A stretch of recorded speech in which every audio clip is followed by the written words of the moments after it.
Can see that. Right, so I'll just go through this stuff, the housekeeping, the acknowledgement of country. I think it's important to do that, to acknowledge the traditional custodians of the country throughout Australia, recognizing their continuing connection to land, waters, and community, and to pay our respects to them and their cultures, to elders past, present, and emerging, and to future generations. So this is, maybe we could just start off with ourselves over here. I mean, it's a small group, so it should be fairly straightforward.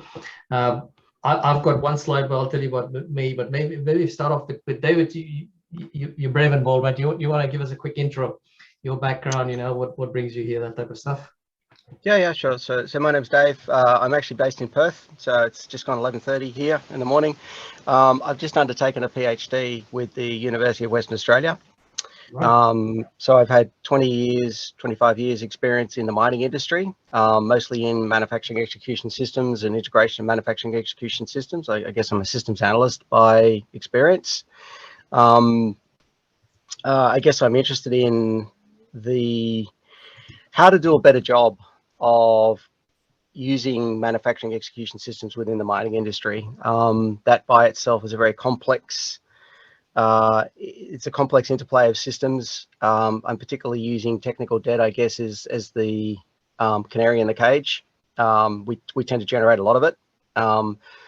There's not a lot of work out there or research in the world that really looks at technical debt within complex integrated manufacturing execution systems environments, and how you model that, and how you educate about that. So I'm really interested in, I guess, in the crossover disciplines between technical debt, its generation, manufacturing execution systems, and using serious games and complex modeling to better understand and better educate about technical debt within those industries, because it's obviously got a lot of drivers and a lot of money potentially behind it.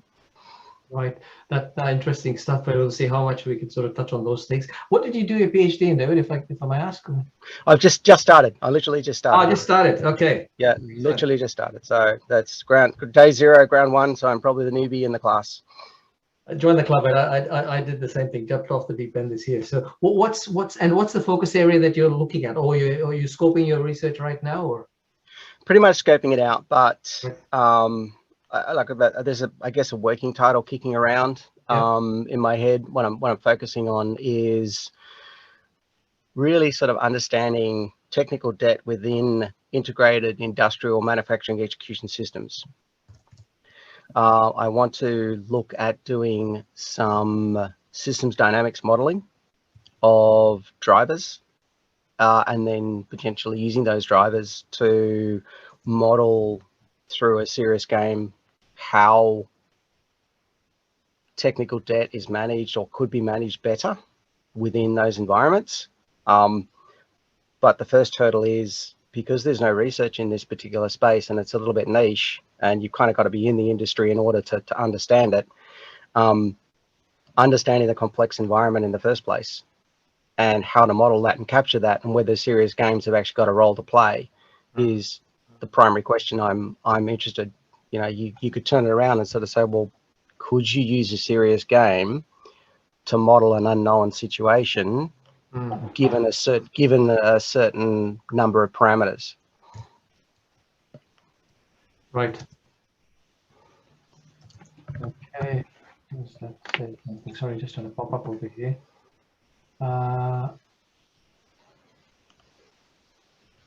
Ellie, am I supposed to let the people in, or is that I'm not sure. No, I'm doing that. Okay. Sorry, I just had a pop up. Wasn't sure. Yeah, fair enough. Thank you. Excellent. Thanks, David. That's brilliant. There's a couple of places where I might sort of get you to sort of maybe talk about a few things too that you're picking up as we go through this. Yeah, good. So we've got Alexander back again. How are you still connected? Okay, Alexander, or can you hear audio? Okay. I was just touching too many buttons. Right. Do you want to just do a quick intro as well of yourself? What where are you? What do you do? What brings you here? Yeah, so I'm a doctor in New Zealand. I work in the emergency departments here, and I run our simulation program for training up our junior doctors. And the nursing staff to a different degree, and just Yeah. starting to look at scaling that up throughout the hospital to different levels. And yeah, so I was Excellent, more interested excellent. in other concepts around that sort of scaling up and changing of programs. Sounds good. That sounds good. And I forgot to ask David too. Usually we do this depending on the group, and it's not very big. So, is there something about you that not many people may know, David? And we'll come back and ask Alexander the same thing. I broke my leg in January, and I've currently got a plate and 9 pins in it. Jeez, that's not a very pleasant thing. Man, how'd you do that? I fell off a push bike, so it was an unfortunate fall. But the plate actually comes out this weekend, so I'm pretty happy about that. Good on you. Well done. Well done. And what about you, Alexander? And by the way, is Alexander is how you prefer to be called? Oh, just Alex. Alex is fine, yeah. No, not too much. Used to work. My first job was in a pool shop for many years, testing people's pool chemicals. Excellent, excellent. I tell you what, did it put you off having a pool at home, or you still decided to go with it? Oh, it definitely put me off. Yeah, that's right. Okay, good, very good. All right, I'll keep. Sorry, we got Mandy here too. Sorry, is the audio working, Mandy? Are you still with us? I don't believe it's on yet. Sorry. Okay, all right. I'll just keep jumping ahead with this. So this is a very quick, I guess, a one slide of what my career and experience has been. Starting off in aerospace engineering and computer science to start with the UNSW in the mid 80s or early 80s. Finished off in 1988 roughly. Then aero engineering at Hopper de Havilland on Boeing and aircraft that were being built here. Moved into a company called ESAMS, which went into the defense construct. That was when the F-18s were coming in and the avionics systems for that. Company called McDonald, Bhalla and Associates, which is a Canadian firm. They're the guys that did the space arm. And they were setting up here to look at airspace management systems, air traffic control, that type of stuff. So a stint with them. And each of those stints was about 3 or 4 years. So Hopper de Havilland was about 1.5. ESAMS was 4. McDonald, Bhalla was 4. But the majority of my career was with CAE from roughly 95 to very recently, 2019. And that was in modeling and simulation in high fidelity for defense in the flight construct. And then over time, it evolved into a broader sense. And then more recently, I sort of went out on my own, started to do a bit of consulting. And then as it happened, David, it's similar sort of vein to yourself. I really don't know how this happened. Someone told me about a PhD opportunity that was coming up that might be interesting through an Australian government research training program scholarship that Shoal was the industry partner for. And long story short, I got interested and then put an application in. And when I came back from a break in December, I said, if you want it, you've got it, and I signed up. So so I'm doing that on the side and also supporting Shoal, and then this other stuff with Simulation Australasia and also technical director with CISA. But my motivation really is that I a complete believer in the value and the power of systems thinking, modeling, and simulation. They underpin everything that we do. And the more you sort of get into it, the more you realize that it's all different variations of the same thing. And there's some underlying principles that sit below this stuff that are invariant. They're technology agnostic. They apply across any domain, any sector. And when we sort of recognize that and apply them, it makes for more efficient and effective doing of whatever that might be, whether it's a capability, definition, a training session, or anything else for that regard. So that's sort of my passion and background. Actually, there was another slide. I'm going to go past that one because that's the same thing. But the question I really wanted to ask, given that we're talking about modeling and simulation, what do we think about this? Any thoughts on this? And this is, we'll get philosophical on this, but I just want to get some initial thoughts to start with. And then I promise you we'll come back to this at the end. So I'm not looking to have a definitive answer here, but just philosophically, what do you think? Look at the world we're in. Are we in a simulation or what's going on? Thoughts, and feel free to jump in. David, go for it. Have you got any thoughts on that?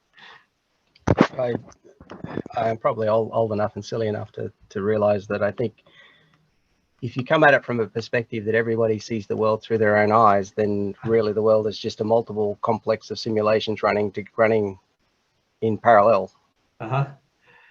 Neat, mate. Neat. Yeah. There is the bigger philosophical question is there is no truth.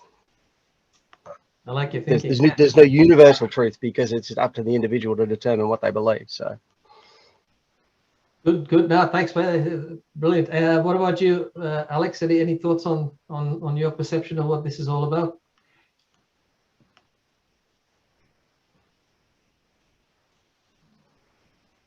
Nothing as eloquent as that. No. I mean, if it is, it's as badly designed as every system I work in. Right. Okay. And I wonder if Mandy's got the audio working now. Not to ignore you, Mandy. Are you there? Can you hear us? Oh, there you go. Okay. Yes. Oh, good. Yes. Sorry about that. Yeah. That's no problem. Yeah. So I like the concept, and I like what Alexandra said. Not all the systems are working or properly well designed. right. My take on this, and what about truth? I think it's all relative. Excellent. Truth can be relative and depends on, this is where simulation is very fascinating, because you can see other perspective of the same truth. It allows you to investigate other perspectives of the truth. And I think a good simulation will open doors to a lot of opportunities for improvement if it's done properly. And by the way, I thought I was the only one who was using systems model. I also found system models adaptable to all variety of settings, and that's Right. one of the key areas that I look for to see where else does it fit. Does it fit in here? And it does. Amazingly, it does. But not many people are like-minded, and I'm fascinated to find someone who is as like-minded about systems approach. Some people don't just brush it off. They want to make it complicated, but it isn't. Yeah. No, that's neat. That's neat. While we've got you on the air there, Mandy, do you want to just do a quick intro for yourself too, like what brings you here, what's your background and interest here? I have applied simulation throughout my career. I have been, I'm in a health field. I'm also in education. Okay. I want to improve. There are lots of areas in simulation that I am fascinated about and want to improve. I feel like there's a lack of. For example, not many research about, and I'm happy that I heard about this topic of standardizing, but there isn't any sort of a pathways to help new novice instructors to use to ensure a more safer and more effective outcome regarding the sessions they're running. Most people basically run it by how they feel comfortable. There is no set rules or pathways, and I'm more keen on sort of bringing in sort of a structure on, and there are like people like me who have so far tried, and they put in debriefing, they put out certain tasks or certain like sim chat and sort of modules in, but more along the path of, and I feel that simulation can vary between systems. So background, education, healthcare. I'm currently on a contract with Federation University till November this year, and I do their simulation labs with their last year students. I put my hands up their committee.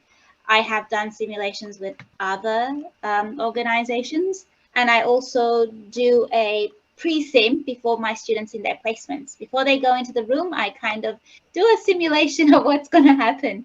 They initially don't like it, but then they kind of see the value of it, and it improves their self-confidence. Excellent. I've noticed that when you apply it correctly, it brings value. And but as always, there are people who are reluctant to change, so that element Always the case, always the case. And I think that you probably would have found that once you actually get them in, they actually open up and start to get a bit more open to the whole concept, right, and to apply it. Yeah. It takes a while. Yes. Good. And as any teenager or a kid that just stomps the ground, doesn't want to do anything change because what's wrong with the old system, blah, blah, blah. Yes. Then you allow them to go through the old system, and then they fail it, and then they come back and say, now what next? And I'm going, well, now try this one. Yeah. And it works. But yeah, I like to, while I have the microphone, I like to ask for opportunities for research. If anybody is into sort of any concepts in simulation and needs extra hand, please feel free to contact me. I am happy to sort of participate, assist, because it's a daunting task when you do it on your own. Right. And sometimes sort of having people to fall back on and work with kind of makes the job easier. So if that's possible, I would. That's great. That's great. And feel free at the end, as we get closer to the end, to hopefully we'll have a few more joining then because of the time challenges. Make that point again, or feel free to do that again, Randy, at the end, so you've got that message out there. Thank you. That's great. We had a couple more join there. So actually, Elizabeth just came in. Are you hearing us okay, Elizabeth? Is the audio coming through? Yep. Sorry, I missed a couple of the technical steps. That's all right. We kicked off, and we just did a quick intros, and then I started off, and then we had a few more join. I thought, well, do you want to do a quick intro of yourself, Elizabeth, as well, or your background, what you do and stuff, just for everyone's benefit? Okay. Well, theoretically, I'm a retired simulation professional. In practice, I'm writing more than I ever have about simulation, the Cynefin domains of knowledge, facilitating the learning in simulations, and generally just really enjoying the process of working out how to learn using simulations. Yep. Thanks, Elizabeth. I thought I'd just give you to go back to this for a second. And we also had, is it Kirian? Are you there? Can you? Yes. Good. Yeah. So did you want to do a quick intro as well, Kirian, just to while we got the intros happening? Sure. So I'm with HETI, New South Wales Health. And so involved in instructional design and online education with them, and have been working in healthcare simulation for 9-10 years. Excellent. Thank you. Have I missed? I think everyone's done the rounds, right? So yeah, we did, Mandy, Alex, right? So excellent. So we have quite a mix, just for everyone's benefit. So David's in Western Australia, sort of mining related, just kicking off on a PhD as well. Alex is, did you say New Zealand, Alex? Is that where you are? Just got it right? In New Zealand. New Zealand, and in the medical field as well, a doctor. So, and Mandy, I actually didn't get where you were. I missed that. Sorry.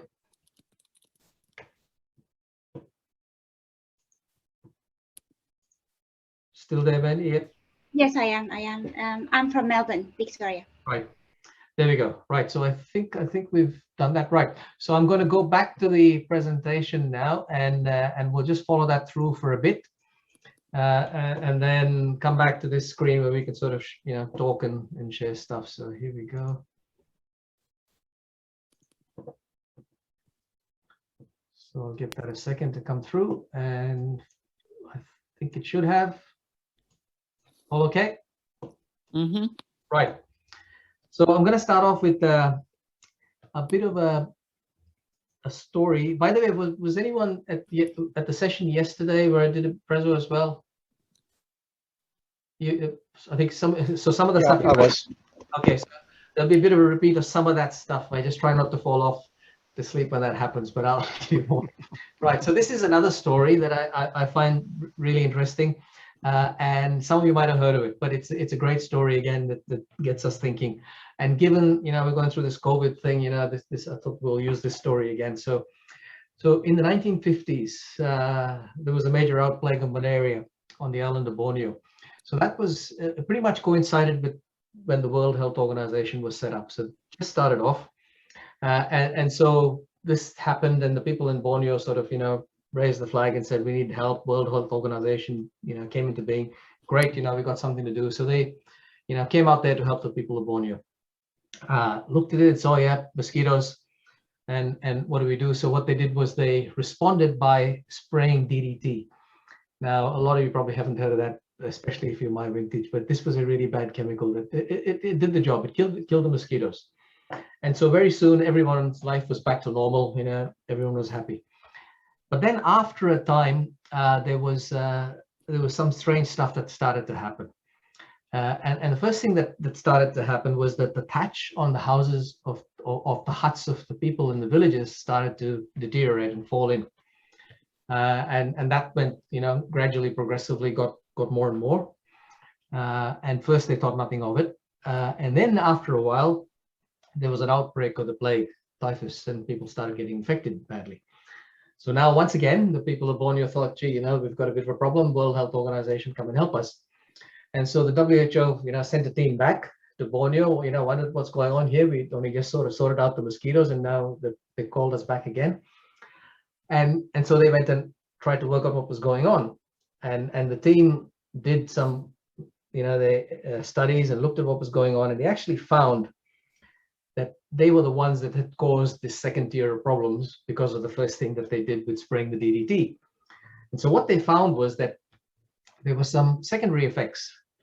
The first one was that when they sprayed the DDT, they killed all the mosquitoes, but they killed a whole heap of other stuff as well. And one of the things they also killed was a particular species of a parasitic wasp. Now, that parasitic wasp, it used to prey on a particular type of caterpillar. So with the wasp population wiped out, the caterpillar population exploded, and they, you know, got busy on the roofs of the huts. So that was the first thing, the first side effect they found out about. The second one they found was with all the mosquitoes that got killed with the DDT, the dead mosquitoes were eaten by the island's geckos, right? They feasted on the dead mosquitoes. Now, these guys were pretty hardy, but the toxin in the mosquitoes built up in the geckos. It didn't kill them, but it built up in their bodies to a level that then became lethal for the feral cats that preyed on the geckos. And the feral cat population got wiped out. And as a result of that, the rat population exploded and other things happened. And essentially that resulted in the plague. And so the team this time thought, you know, gee, that's pretty serious stuff. They had good intentions, and they came up with these unintended consequences because they hadn't actually thought it through, and they found out about all these interactions that also needed to be taken care of that they didn't consider, and they just looked at the first thing. And so essentially, there is a system archetype that was in the previous session that I'll show again, and there'll be another one as a value proposition to this, so hang in there. It's called fixes that backfire. You know, it says we have a problem, and if we just look at the problem superficially, we apply a corrective action to it to fix the symptom, and if we don't look at it in its greater context, we get temporary relief. But you're almost guaranteed that after a delay in time, that there'll be secondary effects, unintended consequences. Systems thinking tells us that anything you do, when you exercise anything in nature, and we'll get to this when we get to the modeling, but you'll understand that when I say this, is there are interfaces that get exercised that you had never thought of, and there are always unintended consequences. It's just the degree to what those consequences are. So having understood that they caused the problem, they thought of, you know, we got to make sure we do this more holistically this time in terms of fixing the problem. And this is absolutely true. By the way, anyone heard of this story and aware of what happened? David, you have by the looks of things? Yeah. Well, in this particular story, no, but I was shaking my head at the number of biological interventions that have taken place across the world. Yes. That could you basically just plug and play. Right. Obviously in Australia, we've got the what is it? The dung beetle episode that, you know, with the prickly pear. You've got the rabbit situations. You've got the the bullfrog situation in Northern Territory crossing the top. So yeah, it's it's a classic. It is indeed. It is indeed. Right. So there you go. So the team thought, we better be careful of what we do now, because we don't want to make the situation worse. And what they did was to be very green and bio-friendly. And this is absolutely true. You could look this up. They parachuted cats into the island of Borneo using the Royal Air Force in cages, and the cats then were let out, and that's how they dealt with the rat population. They dealt with the initial challenges that people were sick, but that's how they brought it back to some sort of semblance of balance. And it just goes to show, right? And by the way, you can look this up, and the only difference that you'll find is in the numbers of cats that were parachuted, but they absolutely did it. There are other system archetypes. So I'll go through one more system archetype. But before I do that, the story, the Cobra story, and you, for those who were there previously, you've seen this. But again, a similar sort of thing. There were an outbreak of snakes in India, in Delhi, when the British were in rule. Too many snakes going around. They had to try and contain the snake population. They thought, right, how do we do this? They offered a reward for people that kill snakes to bring in the dead snakes, and they would collect the reward. A number of snakes were killed. Population went down. But again, after a while, people started to realize there was money to be had in this, so they started breeding the cobras to claim the reward. The reward scheme was completely thrashed, so they canceled that. And now we had these cobra farms. What did they do with the cobras they had? Well, they're not going to get any more money for them, so they just released them back into the population. And so we had more cobras in the population than we started with. A very similar thing happened, again, good intentions, unintended consequences. And they happen when we apply these quick fixes without thinking things through. Similar story in Vietnam. In Hanoi, we had an outbreak of rats. Too many rats in Vietnam, overruling the city, going everywhere. Offered a reward, killing rats. They thought, we don't want to make it messy. Just kill the rat, bring the tail in to claim the reward. Sure enough, rat population goes down. After a while, the people realize, there's money to be had. We just have to hand the tails in. So they cut off the tails and got the rats to breed, and started breeding rats so they could cut their tails off and claim the reward. Once again, the rewards claimed increased. The scheme was cancelled. Tailless rats population exploded. And then we had more rats than we started with. Again, good intentions, unintended consequences. When we look at things superficially and we don't look at how they fit into the context, and we always have unintended consequences. There's a second type of archetype, which I think is even more relevant to us today, and it's called shifting the burden. We push things out. So this is where we have a problem. We actually know that the problem has a deeper solution, but there's an easier solution to do. There's a quick fix that will get us along the way, and we'll come back and do the fundamental solution later on. And so we have two of these loops happening, two balancing cycles, right? So we can do the quick fix, and it gives us temporary relief, and the problem symptom goes away, but it comes back. Or we can do the fundamental solution, but the fundamental solution always takes more effort and takes more time. And so what we end up with is a cycle of these quick fixes. So we apply a quick fix, takes the symptom away, things happen, gets worse, we apply another quick fix because we can't be committed to do the fundamental solution, or we haven't bothered going and doing the detailed analysis because all of that takes effort. Then what we find in this shifting the burden is that there's a secondary outcome. There's an unintended consequence that happens as a result of these continued quick fixes. Secondary things start to happen that are actually enabled by the quick fix. So take, for example, you have a company that's making a particular product, and their sales are dropping. And the reason the sales dropping is probably because the product could be improved, or it's got faults in it. But instead of putting the money in to fix the problem or to enhance the product, into research and development, into some sort of capability development, they say, oh, we'll just market it a bit more, right? So they ramp up their marketing, put a bit of money into marketing, expand the advertising, and sure enough, they get a few more sales in. But then again, that's not sustainable. And so they do that again. But while they're doing that, what they're doing is they're taking funding away from the core problems. They're not having funding available to go and deliver to the people that actually do the production and the R&D. So less is available to them.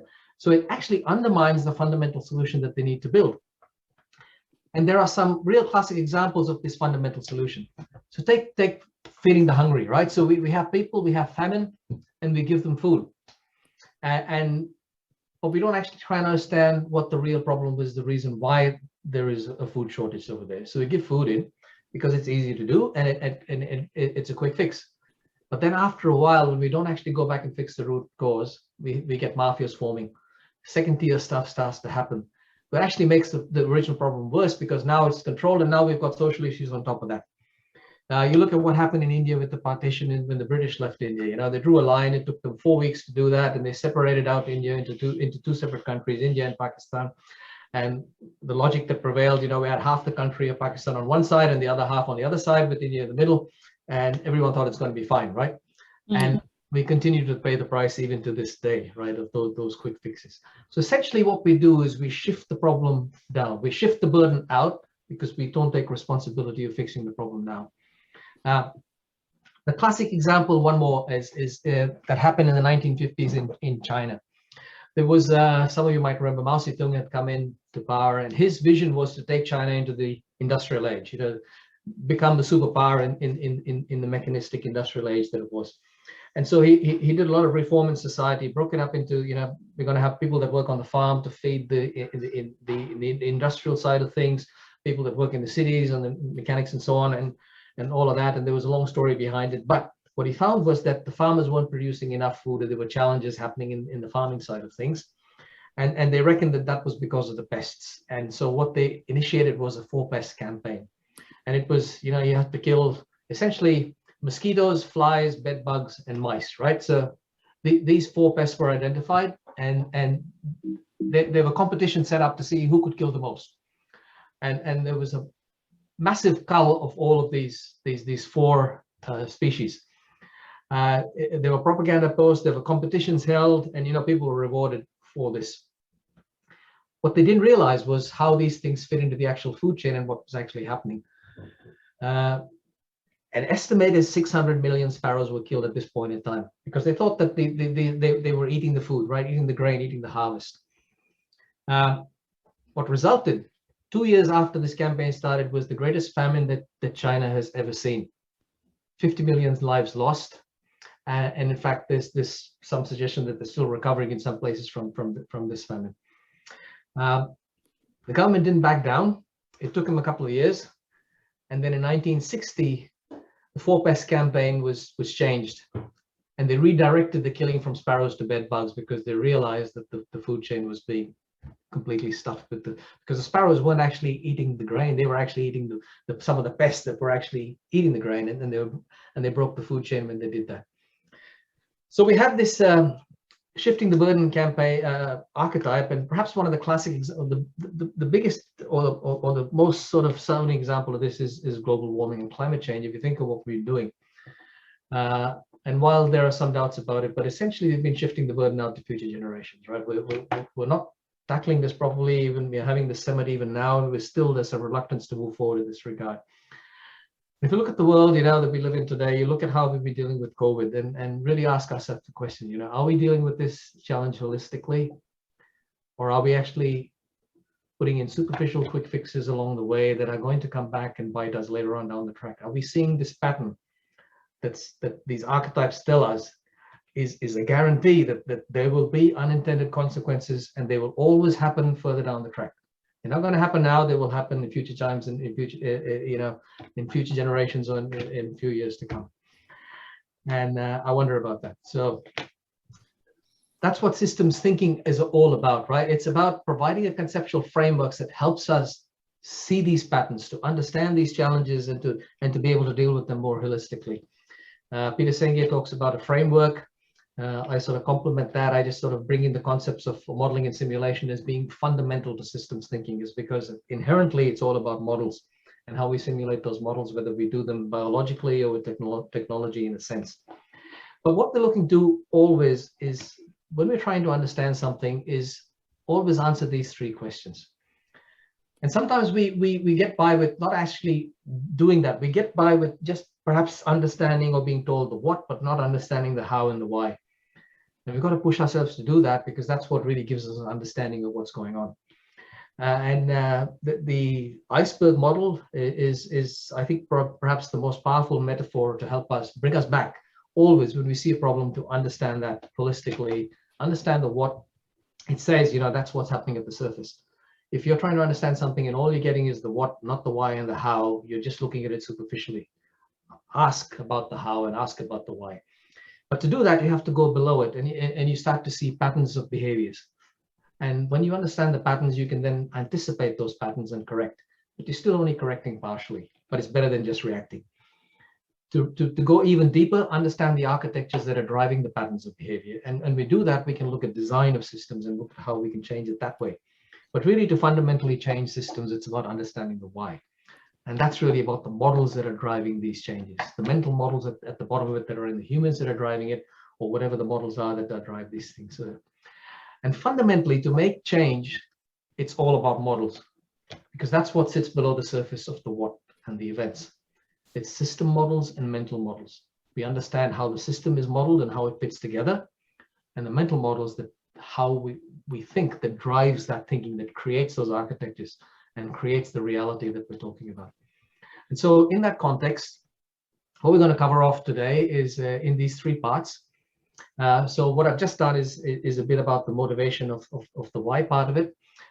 We'll have very open sort of free-form discussions in between, but we'll follow through with what and how, modeling and simulation, then focus very much on mental models, talk a bit about system models in that regard, and then complexity. Some of that, the stuff that I talked about yesterday is pulled out from some of this, so you will see some of that in repeats, but I'll go into more detail in this session. We'll have a break after each one of those, just to sort of keep things going and keep awake, and then finish off with a bit of a summary. And if we hang in there and we wait, we'll come back. I'd like to come back to that discussion of, or the question of, are we in a simulation, and see what we think as we've gone through this, and I'd love to see what people think about it as we come back into it. So that's the intent. I'll stop sharing the screen here and just stop sharing, just have a Bhalla changeover. Any thoughts or comments on any of the things we just saw, or any from your personal perspectives on stories that you might have that you think are appropriate and relevant? And just feel free to jump in, right? Get your mics on and let's have a quick chat. I've been doing some reading around Donna Meadows, and one of the, well, I guess one of the scenarios, or one of the problems she brings up is the problem of the commons. Yes. Mm-hmm. And I just wondered how, whether you saw that fitting into one of the other problems that you've already done, or is it just less relevant, or is there a reason that it wasn't talked about? Because I think that's a fairly problematic. It is. Lever. The tragedy of the commons, in a sense, Tragedy right? of the commons, I mean, yeah. how people just take advantage of it, and Donna Meadows actually talks about it very eloquently. And in fact, she was one of the pioneers of systems dynamic modeling, right? I mean, she's the one that started it all off. And I think from your perspective, David, where you want to go, there's a lot of stuff there that comes from her material that would be very directly relevant to what you're trying to do. And that's I think what you're trying to do in some of the stuff that you're thinking of. Yeah, but she talks about the challenge of the tragedy of the commons is that you don't see the problem until you've passed the problem, right? Until you pass the point of no return. That's when you see the problem. It's like, I think she talks about the story of fishing, right? You go in an area where there's fishing, where people start fishing, and they catch plenty of fish, and they catch much more than they need. And so what happens is that you get money coming into the picture, and so entrepreneurs come in and start to well, we can catch more, so they get more boats and they start catching more, and you can still catch more than you need, and you sell the fish and you make money. And the point is, the fish population at some point in time is not able to replenish itself in terms of how many are being taken out to how many are there. But you don't see that because you keep catching stuff until you've passed that point. And the risk is that if you don't then correct, you get to a point of no return where you essentially wipe out the population. And that's the point of this strategy of the commons, is when there is a common resource that no one entity has ownership for and anyone's got access to, there's a risk that we pay if we don't look after it. And that's where we need the common construct to come together and look after those sorts of things. So, David, if that's something of interest to you, I have a copy of Dennis Meadows' game called Fish Banks. He was Daniela's husband. Have you ever played that? Do you know? No, look, I haven't played. Sorry, my background story is I literally just started a PhD, more so through frustration of dealing with technical debt within the mining industry that I deal with, particularly in integrated complex manufacturing execution systems. There's not a lot of research in that space, and I think ultimately it comes back to a lack of feedback loops. And it's this tragedy of the commons problem where the people taking action never feel the consequences because it's too easy to either shift the blame or dodge a bullet, or whichever way you want to phrase it. So there's lots of these models. Where are you based? I'm based in Perth. Okay. I'm working out of the University of Western Australia. Okay. I can organise. Well, we can talk offline. But yeah. The game called Fish Banks. It exactly mirrors what it is you're looking about. That's why they designed it. And I've played it with simulation experts, and they still do exactly what the JB's talking about. It's not seeing the problem until you pass the problem. So if you'd like it as an activity to sort of for the basis of some of your research, let's talk offline and I'll get it to you because it's thanks Elizabeth. No, that's great. I was going to also point out that Mandy suggested too, Elizabeth, you might want to, and maybe in the next session we'll have a bit of a chat about that as well. So right, I'm gonna jump back in then and just keep going with this, just to have a go at the next part of it, and then we'll come back again to a chat. So I'll just start sharing screens again. So here we go. So fingers crossed that worked. Okay, so we'll move into the next bit, and okay, so this was just a recall. So I'll step past that. We've had a chat about. I think we just had that. So right.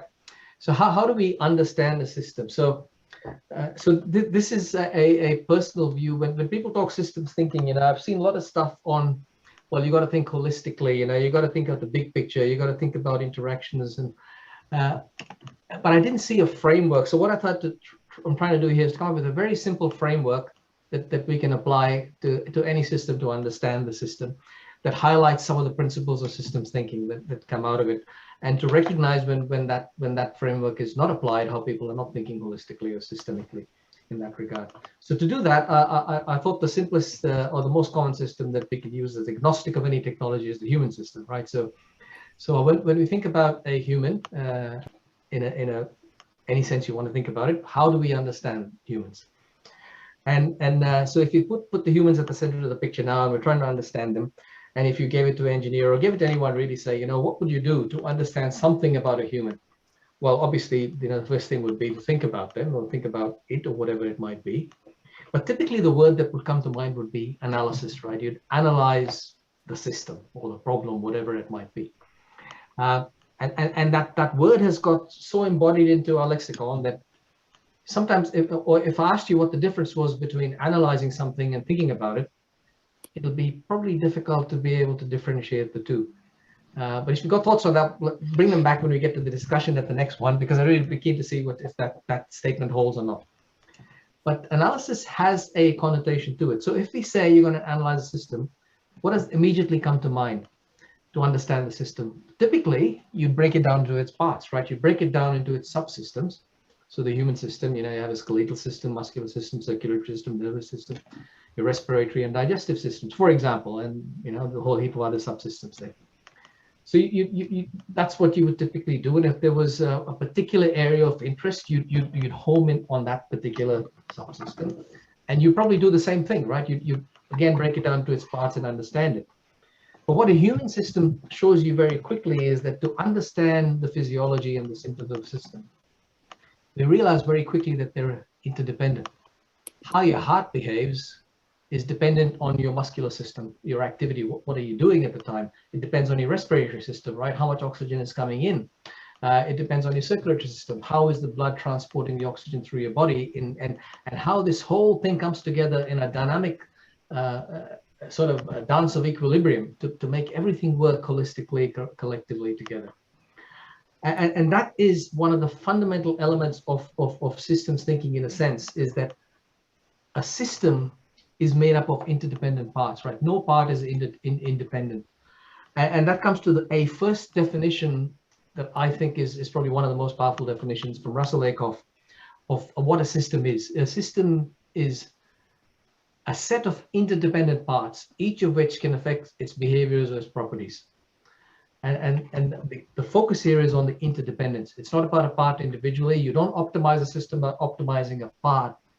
You optimize it by optimizing the interdependencies, the relationships between the parts.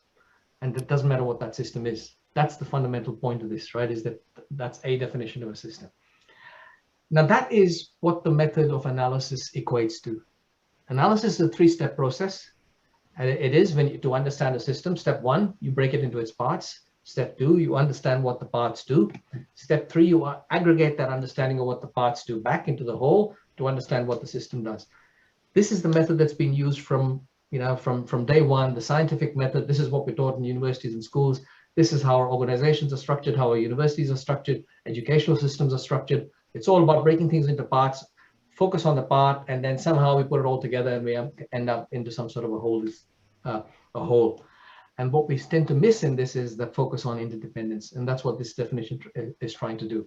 So what this approach of understanding a system does, it helps us understand how a system is structured. So it talks about the organizational interdependence that exists within a system. So how is this system structured? What it doesn't do is answer the other two questions. What a system can do or does and why it does it. It gives you some idea of what it can do because you know the structure, but what it's asked to do or what it will be able to do, no idea at all, right? So we need another method to do that. And this method, as I said, predominant method of understanding reality, scientific method, and so on. In fact, if you look at the basic premise behind science as we know it, is all about finding the smallest particle, right? You break everything down, and what's the smallest particle? Now the quarks and the Higgs boson and all of those things. And what's interesting is that quantum mechanics is coming in and telling us maybe we're missing the point over here, and we'll come back to that as well as we go further down the track. So this is the current INCOSI, International Council on Systems Engineering definition, which sort of aligns a bit with Russell Lakoff's definition. Talks about a system being an arrangement of parts or elements that together give meaning that doesn't exist without them being together. It's the togetherness that gives them meaning. So how do we work out how do we answer the what question? So what is a system doing? What is it required to do?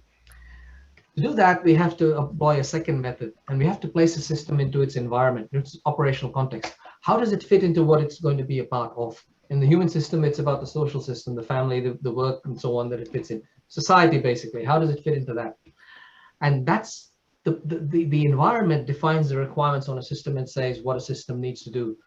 So the behavior that a system displays, the attributes and the things that it possesses are a result of directly driven by its environment and how its physiology can cope in that context. And so we have a second definition of a system that looks at it from a synthetic perspective. And again, from Russell Lakoff, a system as a whole that's defined by its essential functions within the larger systems of which it is a part. So what's the essential function this system plays in its environmental context? That's what drives its behaviors and its properties. So we have these two questions answered now, the how the system works and what it does. We still haven't answered the why question completely. So for example, we look at these two children playing with this dog. One's, friendly as anything, not a care, petting the dog. The other one's apprehensive, but wants to get into the act, right? Wants to be in there doing it, but is apprehensive, sitting back. Physiology pretty similar.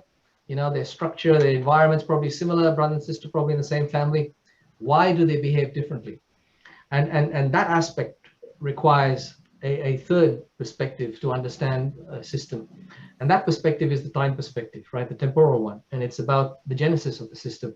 And it's about its heritage and its aspirations. How did it come into being? How, in terms of where it is today, and where does it want to go in terms of its future? And I call that the evolutionary interdependence. And so we have these three perspectives of understanding a system that help us answer these three questions: the how, what, and the why of a system. How, looking into a system to understand its structure and its internal interdependence. what looking outside the system into its environment to understand the essential functions that it needs to perform to be able to sustain itself in that environment, and the why, which is the evolution of both those two aspects over time, and its purpose, its aspirations. What does it see as the future for its being, in a sense?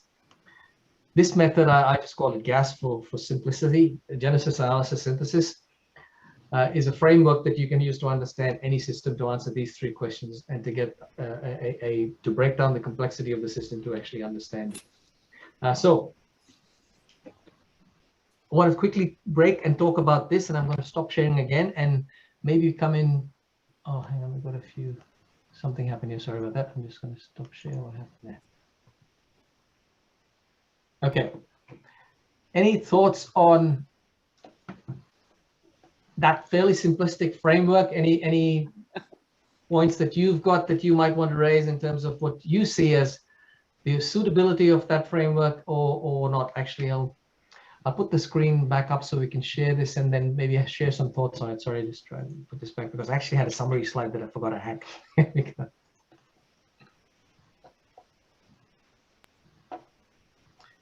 Right, just turn your mic on and just maybe quick chat around the table on what we think about the understanding the what and how of systems. Any comments come to mind? Have you come across a framework that might be similar, could be different? Are things missing? Look, not in terms of, I guess a structured approach or framework to sort of tackle it.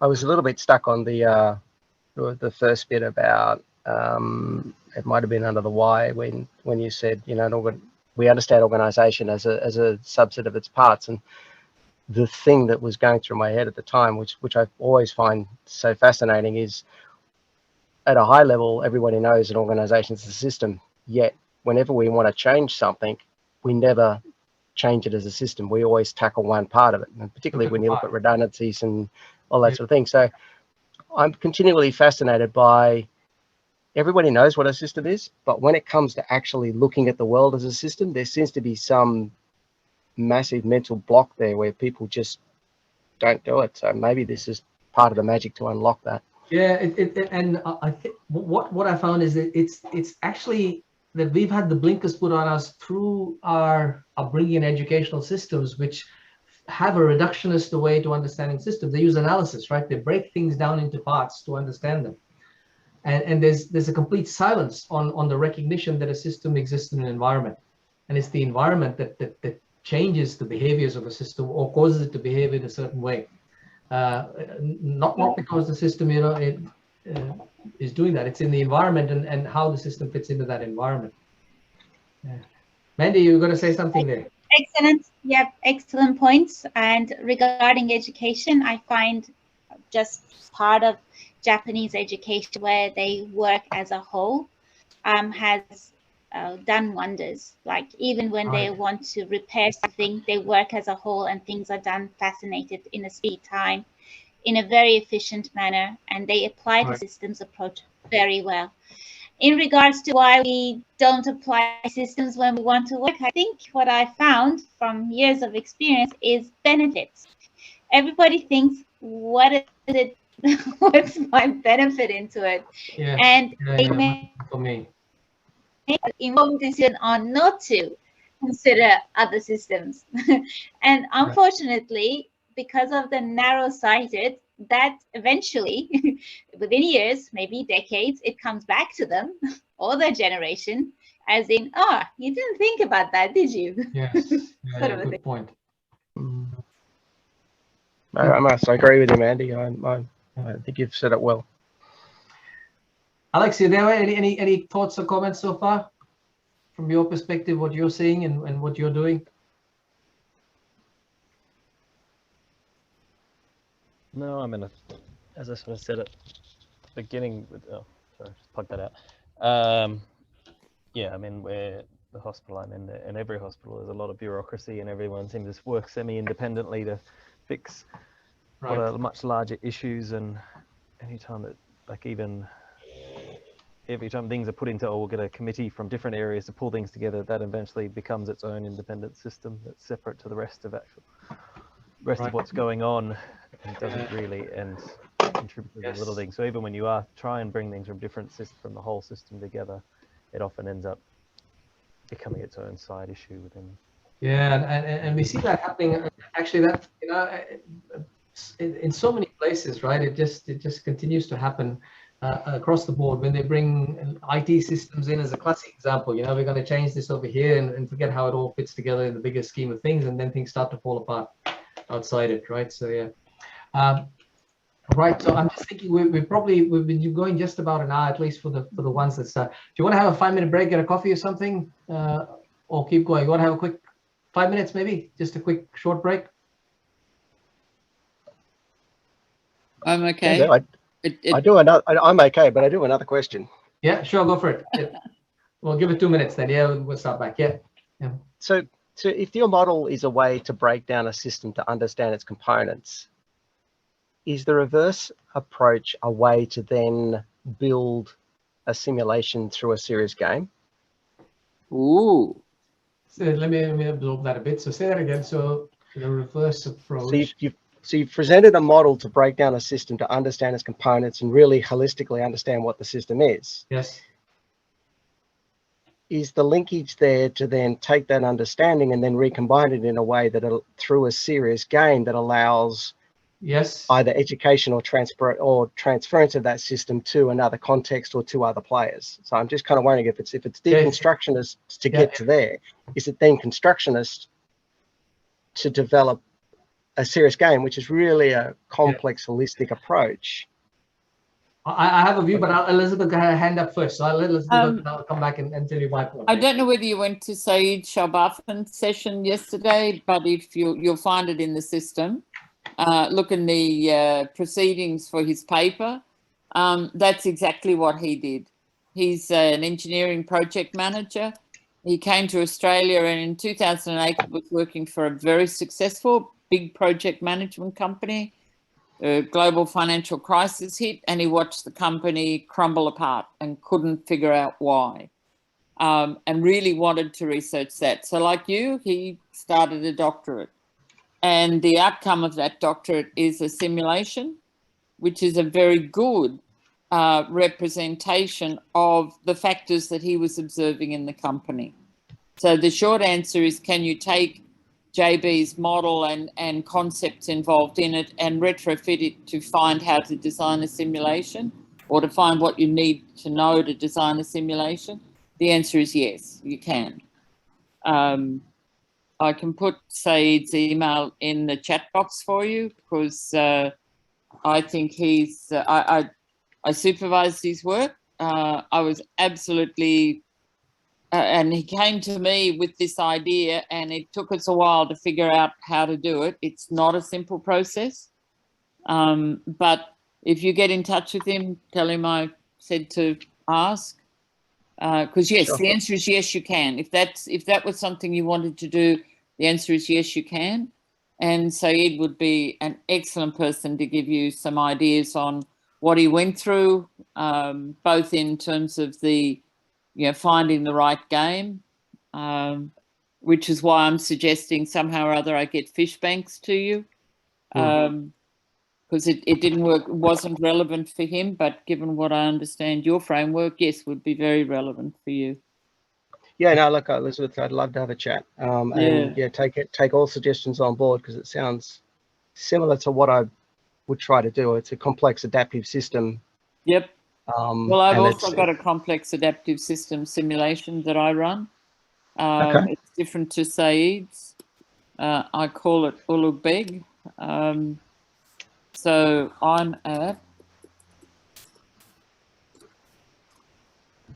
and mine is, my simulation is, it's a face-to-face one, rather than a computer-based one. Although I've begun trialing how to put it into a computer-based system. It's very much about communications and about understanding the complexity of the system. I did. Yeah, no, Yeah. super So, interested. yeah. Excellent. So there you go. Thanks. Two sets of Yeah, resources. yeah, that's really Happy to useful. share that with everyone too. Excellent. I can see you got to the emails in there. So yeah, just to add to Elizabeth's, so what I would say in terms of that framework there, David, the gas genesis, analysis, synthesis.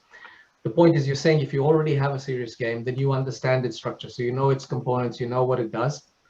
To try and repurpose it for something else, the first step you need to do in any system, I think, when you're trying to design a system, is to put it into the context that you want to put it in, and understand what the requirements on the system would be. Like, what are the scenarios, what are the things that you want it to do in the operational context that you want it to be.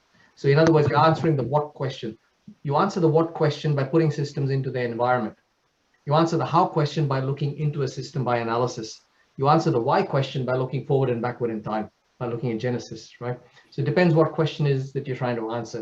So if you're trying to answer the requirements on what do I want this system to do, it's about putting it into its operational environment. What is it that you want it to achieve in the environment that it's got to be in? What if a model of the system doesn't exist in the first instance because it's not well understood? Then Well, you begin there by building the model. And, right? So yeah.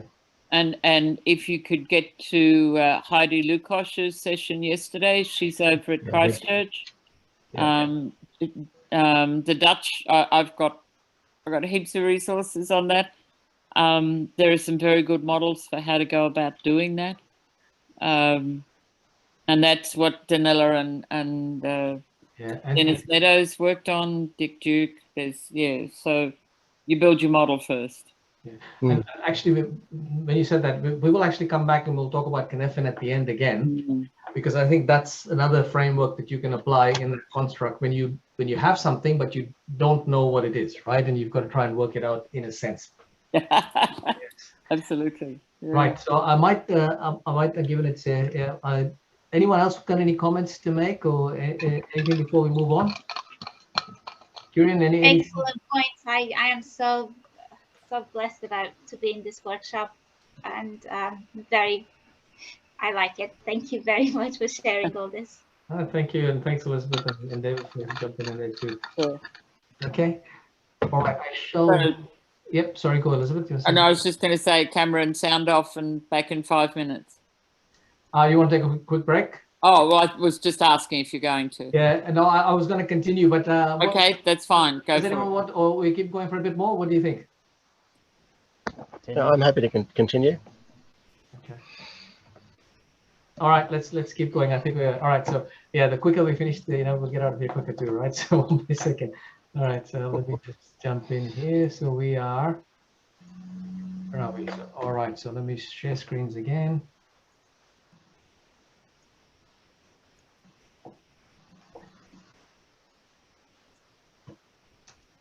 Okay, is that coming through? Okay.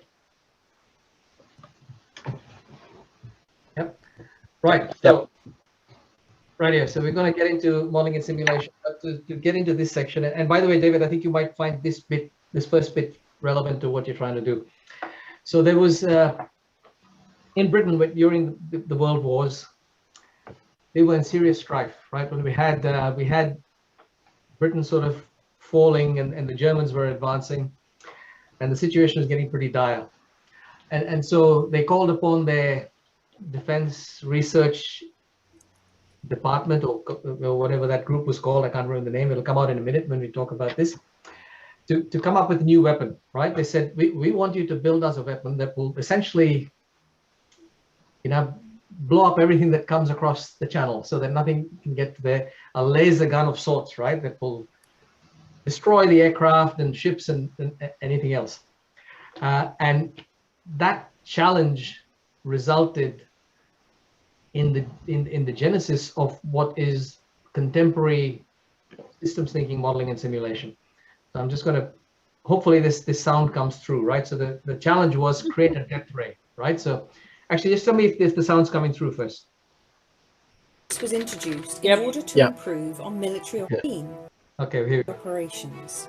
In February 1917, German U-boats intensified their assault. Just take it back to the start, sorry. Yeah, here we go. Operational research began in the First World War, when science was introduced in order to improve on military operations. In February 1917, German U-boats intensified their assault on Britain's Atlantic supply line, sinking 1 in 10 ships sailing every month.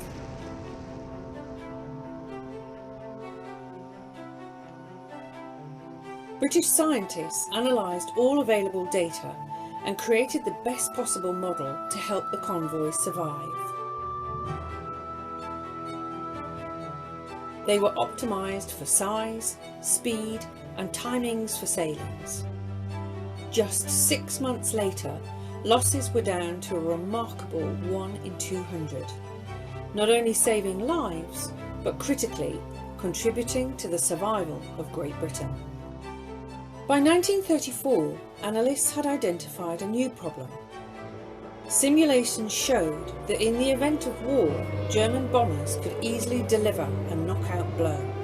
By 1938, this knockout blow could be delivered in just 24 hours.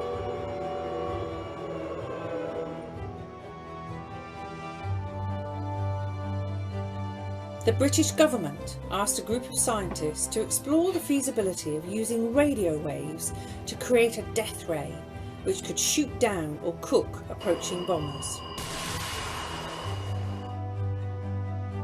Instead, scientists demonstrated how radio waves could detect and range aircraft, and radar was born. However, technology alone was not enough. Working in close partnership with RAF officers, the new team was able to combine scientific research with operational experience to create the greatest air defence system in the world. This groundbreaking approach was rapidly integrated to a network of both military and civilian defence assets. With operational research, it enabled the earliest possible detection and interception of enemy aircraft.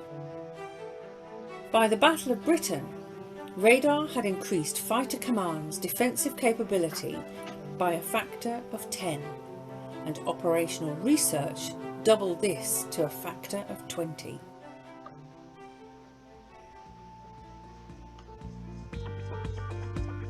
In 1948, the Operational Research Club was founded, which 5 years later became the Operational Research Society.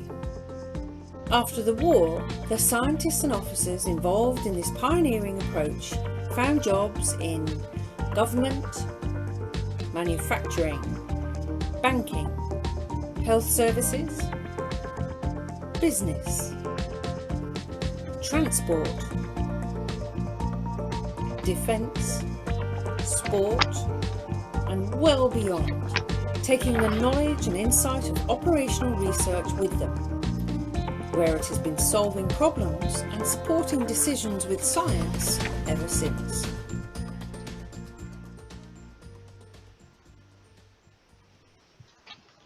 Right. So, anyone seen that video before by any chance? No. Yeah. I came across it quite by accident, but it really is, the first point in time where the current, well, in a contemporary context, when we talk about modeling simulation, was used. In fact, it really was the creation of these constructs, and systems dynamic modeling applied in a sense that changed, the course of history. So pretty phenomenal. And I think some of the tools that the concepts there, David, I think if you just sort of change the context into what you're trying to do, there might be some synergies in terms of those aspects, operational analysis and systems dynamic modeling in that space. Yeah, Absolutely. Yeah. Right. So we're going to do a very short, there's no work involved. We just I'm going to put some pictures up and we're going to talk about them. So I don't, Mandy, Alex, and if you're still there, just turn, or anyone, just turn your mics on again or your cameras if you got to as we go through this. So here we go. Right. So a question, is this a model or a simulation, or what would you call this? A device for teaching teenagers how to drive? How would you categorize it? What is it? And there's no right or wrong answer, by the way. This is just trying to get some thoughts on what we sort of label things as. What would you call that?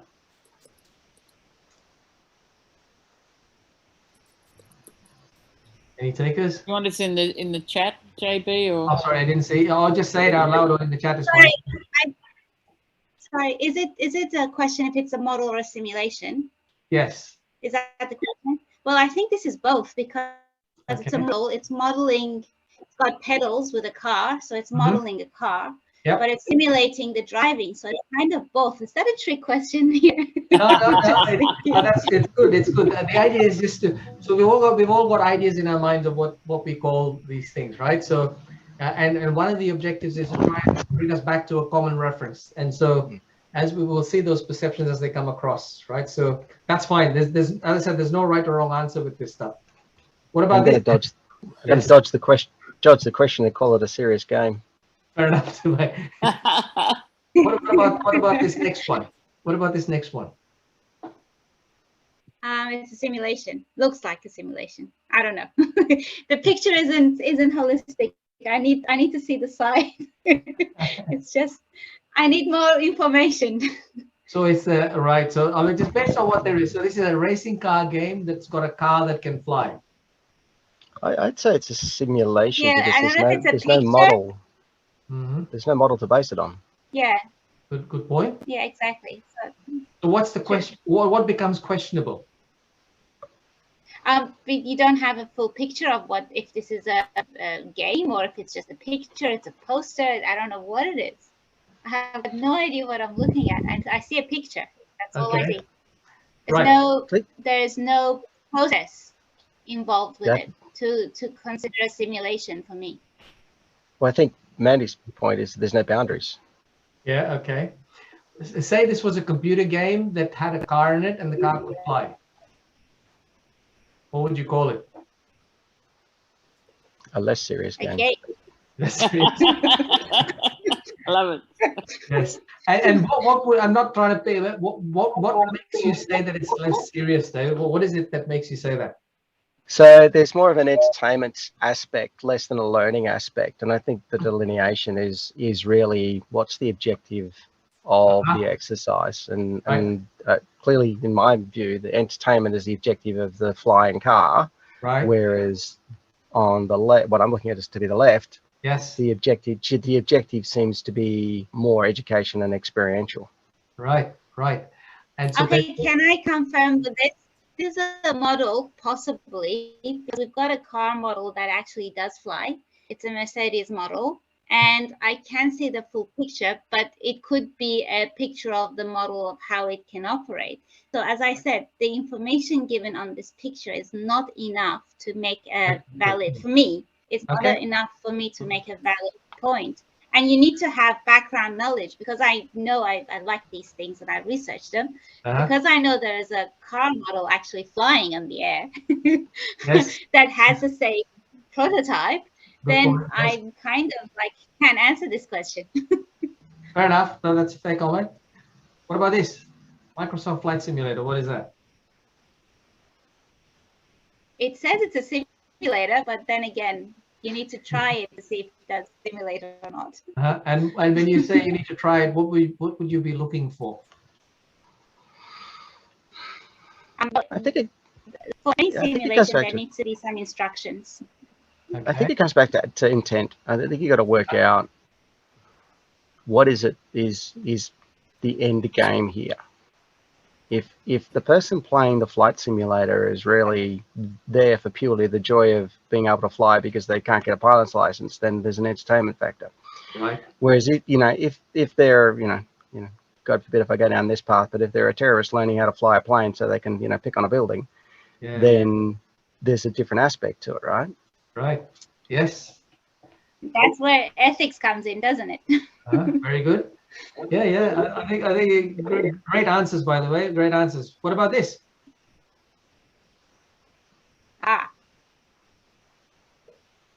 That is a simulation of a scenario when they do a play. As you said, it comes back to your topic. Is this life a simulation, or if it is real? It depends on how you look at it. I believe every theater player is a simulator. And we use these simulations when we want to do practices. We give role plays to people in order to experience a sort of to experience or to learn or to make a point. So they all can be considered part of a simulation. And if you notice, we already started simulation with the theatre plays initially, and then we kind of brought in television and cinema into it. Yeah. And how it progressed. So in all, we strive as human beings, as we think all human beings strive to expand their ability to simulate things more real towards real life. And this is where we come and make toys. If you kind of say it's a game, yes, but all games do have some learning component in them. For example, if you do Need for Speed, it's literally a fun game. But then my son learned about cars and the models through Need for Speed more than if I could give him a book on cars and models. He learned it faster through Need for Speed. Yeah. It's kind of educators' dream to find the right resource to teach the right student. And one of the things I find very frustrating is that we want to use one size fit all. It doesn't work. It never works. Right. And what I'd be keen, and maybe hold that thought to come back and think about what is it that causes it not to work, Penny? That will be an interesting thought, right? What is it that causes it not to work in this context? Because we don't understand the system, because everyone is designed, as you said, genetically or other aspects. They are designed differently. They have experienced things differently. And the uniqueness of it, and this is why the more we go to simulation, and although as great as it is, if we do not have this ethics behind of where we draw the line, then it can become a problem from no return, because it won't fit. You think about the current state that Victoria has been in with the simulation with the COVID. It didn't fit every industry. It didn't fit every business industry. And by that, there has been major damages done. It's kind of, it's frustrating to sit and watch. But then again, kind of, anyway, I better stop talking. No, that's fair enough. Thank you. No, that's good to share perspectives. I think this whole point about this slide is to draw out the different perspectives, right? What about this? The next graphic that's showing, a depiction of a tropical storm in the US. What is that? I think for me that's definitely a model. There's a model, because that's trying to predict. Okay, so you're using some aspects of attributes of what a model might be used for, right, to predict something. Yeah, it's a state of the future. Okay, fair point, right? Fair point. What about the one on the left now? Is showing airflow, an animation of airflow over an airfoil.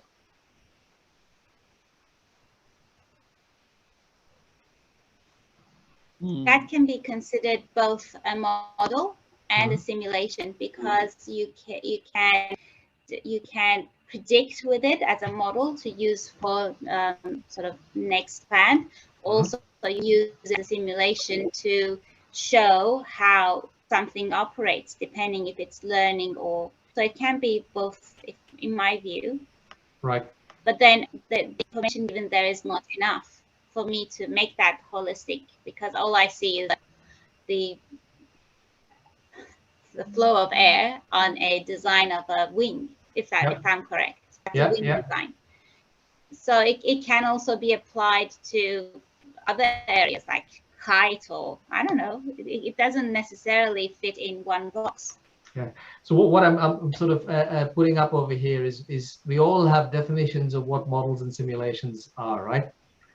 And we're using that as a reference when we look at something or gauge something.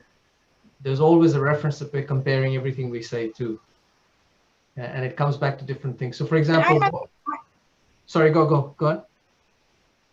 My understanding is probably different, because in my view, simulation is based upon a model. You have to have a model to apply simulation. You can have one. It's interdependent, as you just said. It's a system. If you run a simulation out of a model, there are high chances of you're going to fail in many aspects. You need to have a model to run a simulation. Very good. Am I thinking? I don't know. No, you're on the right track. You're on the right track. On the same page. No, it's good. It's good. No, Yes, absolutely. What one last question on this, and I don't know if Kieran's there around, might want to comment as well. So, what's the difference, for example, between the play in a theater to perhaps the device for teaching a teenager how to drive? What's the difference between those two? Complexity. The complexity of the design. So you have a model. A model. You create you want to sort of achieve a certain thing, you design, and the complexity of it is where you need to find a model that fits that complexity. So what's the difference between a play? It's literally dealing with a few elements.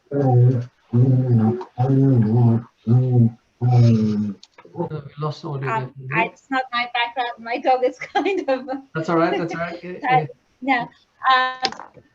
Anyways, it depends on the complexity. For a play, the elements involved are more simpler than if you want to, for example, design a spacecraft. So what say and the people inside it. Yeah. So what if you wanted to repeat an activity in either one? What would be the difference? This is where I find most simulations fail, because they are not properly designed. They go off with an idea and they kind of put elements into it without, and this is where I kind of had a discussion before regarding ethics and pathways. There need to be a straight pathways into designing things. If you want to, even with a jigsaw, you have to do the borders before you put the other stuff in. Otherwise, it's an ad hoc sort of an approach to doing a jigsaw puzzle. Same is with simulation and designing. You can have a model, you can have a different versions of it, and sometimes some simulations may not fit into a certain model. And this is where we were discussing, depending on the industry, the model that you follow can vary. It needs to vary. Otherwise, it won't work. You can use a health setting model for a navigating, or for I don't know, for the train and the mining industry. In some aspects, it will not have the same outcome. There are elements that are involved in healthcare that does not exist in a mining or engineering industry. There are some areas that are common, but there are some areas that are not common.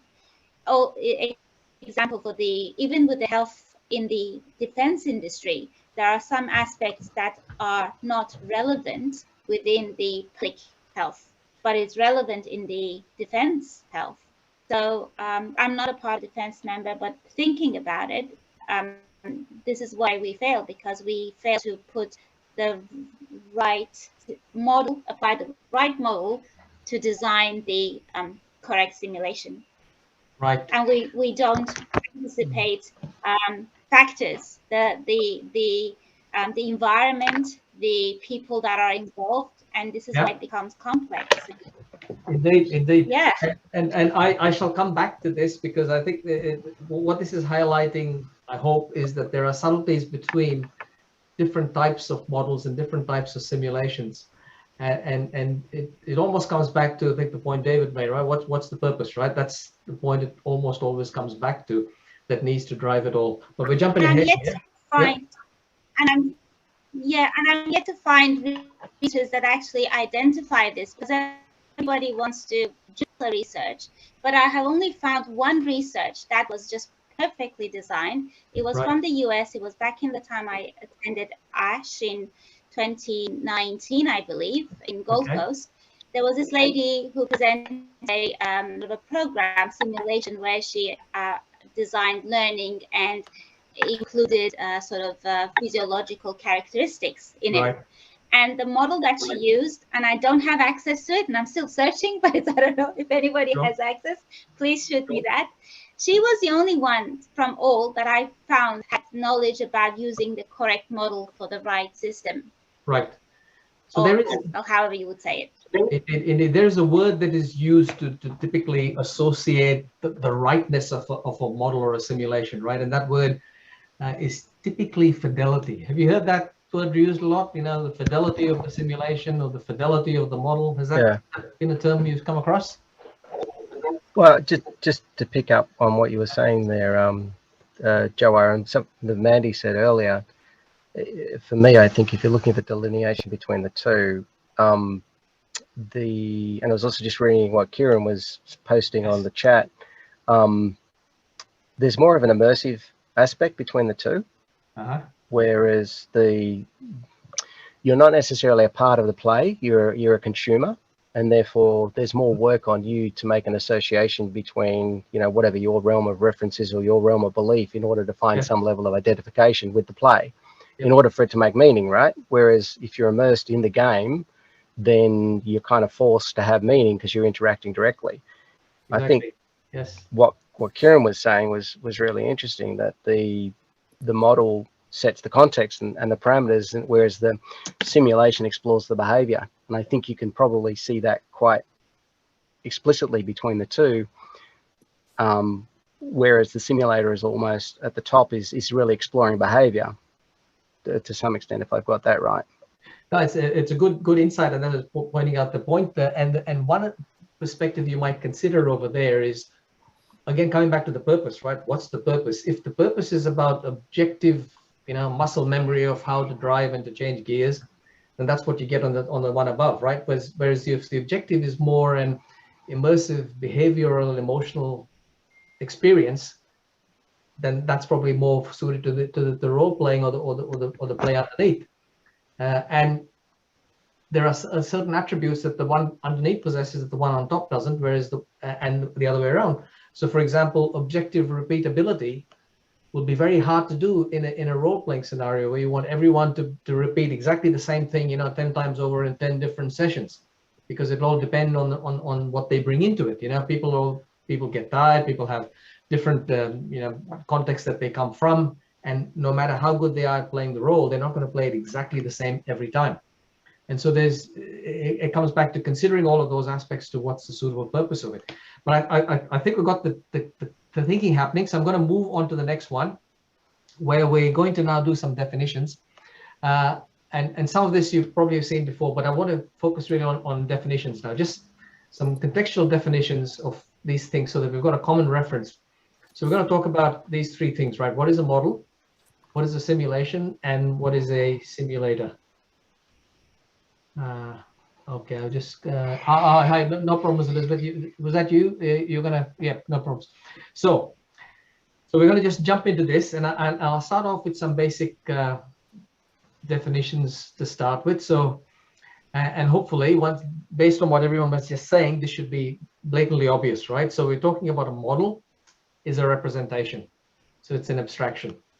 It's what are the things of relevance to whatever it is we're trying to model that's of particular relevance to what our particular purpose is. So think about a model over here. Think about, say you want to create a model of your house. How would you go about doing it? Well, before you did that, your first question would be, what do I want to use it for? So say that you want to create a model of your house because you want to look at what it looks like from the outside, aesthetically, right? To be able to see it. So you have to have some sort of structure to it, and which had the full, you know, the outside of it, you know, on a small scale so that you could see it. Now that model wouldn't tell you nothing about the structural integrity of the house or what the beams in there would need to be. You need to create another model for that, or you need to enhance this existing model depending on if it was in digital format or not, to bring in those material aspects, right? To bring in the loading and the stresses and all of that to work out how structurally, whether it would survive or not, right? You want to look at, you know, the insulation capabilities. Now you need to add the material insulation properties into that model because it wouldn't give you those answers. But it'd be a pretty good model. What if you wanted something else? What if you want to look at the lighting? You know, what colors would be suitable? Now you're going to have to be able to extend the model to do that.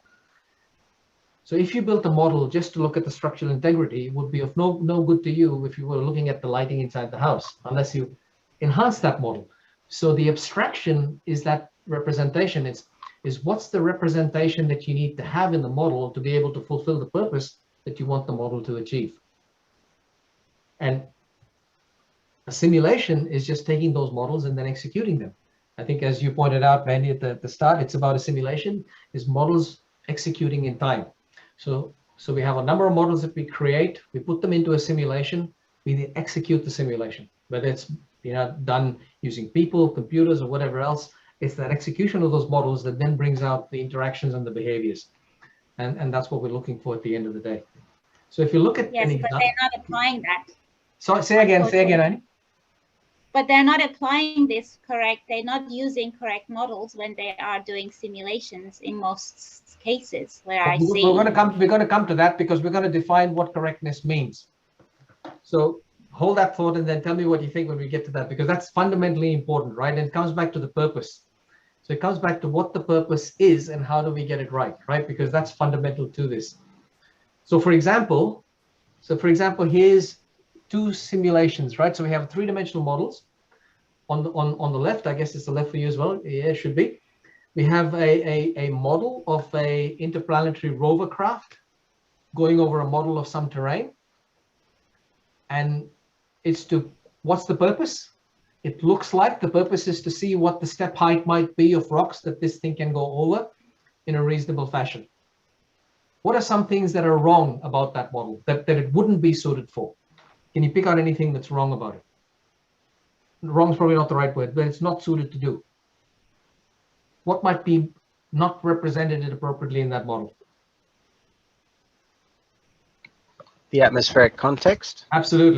Absolutely, right? Because it's not on the planet, right? It's being done here. It's a three-dimensional replication, but it doesn't have the environment, right? So we don't know what the environmental conditions would be on the planet, and the ability to replicate that in this context is pretty limited.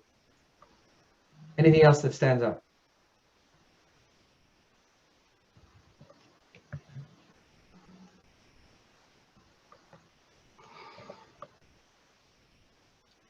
And you got to come back to that one question, right? What's the purpose? And if the purpose of this model is to check the suspension, you're not going to be able to work out whether you're going to put a sensor on it, where that sensor is going to fit, and how well that sensor will work, because it's not designed for that. Right? I was going to say, surely the simulation depends on what aspect of the model you're actually trying to test. The model depends on the purpose that you want to achieve. That's where you design your model, right? So it's probably, yes, in a way you're saying it is just look at it from that perspective. Well, I'm saying that the simulation is really just a test of the model. It is. It's an execution. If you call the execution a test, yes. And it's a test. It's a test of what is the question I'm trying to answer, right? So yeah, that's the point, right? What is the question I'm trying to answer with this simulation? Yeah. And that question could be a number of different things. It could be, looking at this example here, it's about mechanical, movements and integrity, or it could be something on the right-hand side. So what's the purpose, you think, of this model on the right, of this simulation of this model of the car moving over a model of terrain in real time in a computer graphic simulation?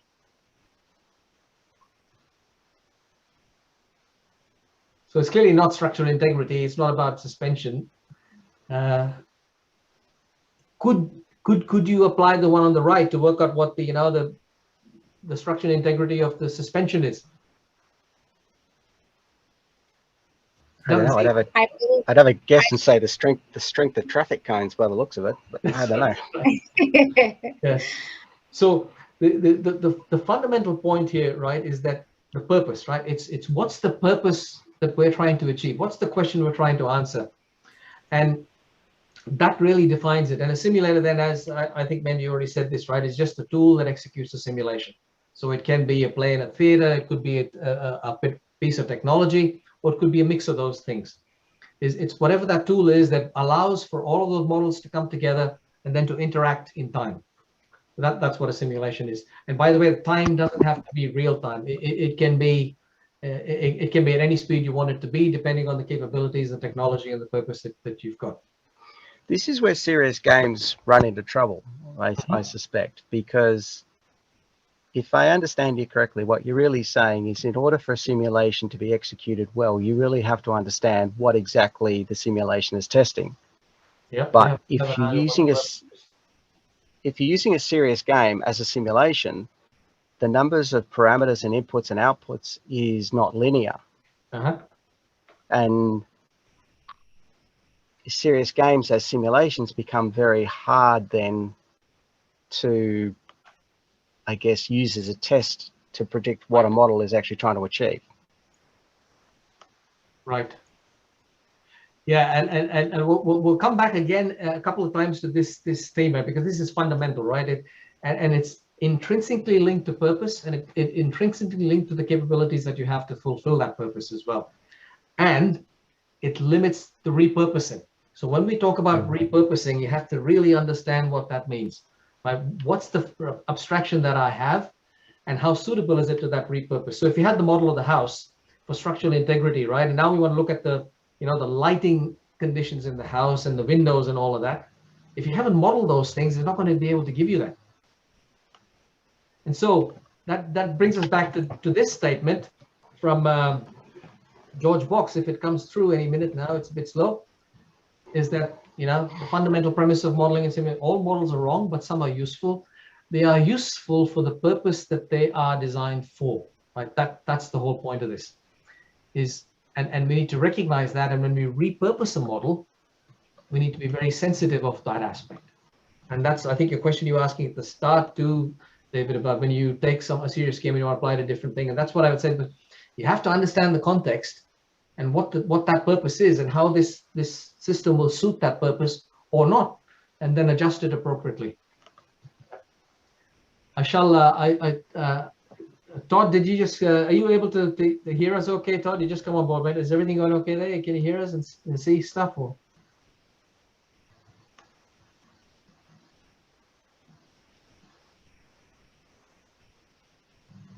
Not sure if Todd's there, but anyway, we'll come back to you if you've got any, and I'll keep going. So there are these three fundamental aspects that come out of this. The first one is abstraction. Abstraction is the representation that we have applied, because that's what we believe we need for the purpose that's intended of the model. If it's a structural integrity model, we model the beams and we model the structures because we want to know the strength. If it's about lighting, we model all the windows, we model the directions and the colors, so we can work out what the lighting requirements are. It's about aesthetics, we model the outside and look at the shape of it. And so the abstraction is fundamental and needs to apply to its purpose. And what then results as a result of that selection of abstraction is when we take that model and connect it with another model in a simulation, we have the concept of interoperability. Does it interoperate with the models? Have they both got the same purpose, and is the purpose aligned, or have they got different purposes? And every time we connect models together and they don't completely interoperate, we get the thing called emergence. We get something happen that wasn't planned for, that wasn't thought of.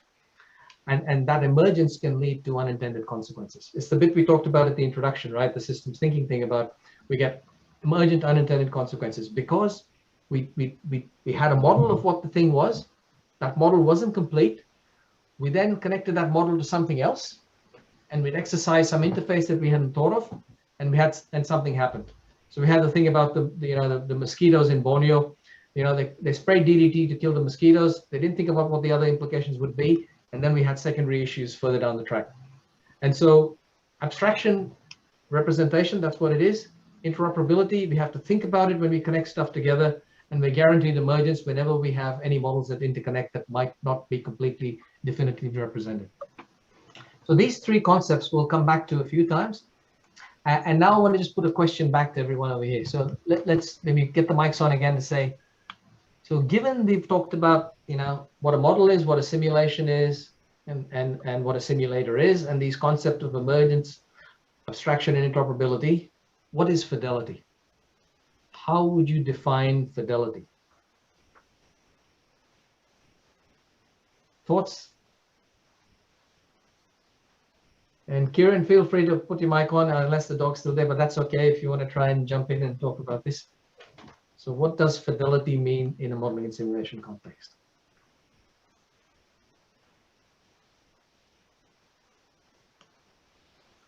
And the thing is, don't stress to just say what comes to your mind, right? I mean, if you've got something in mind of this, or if you've got a question of the use of the word even.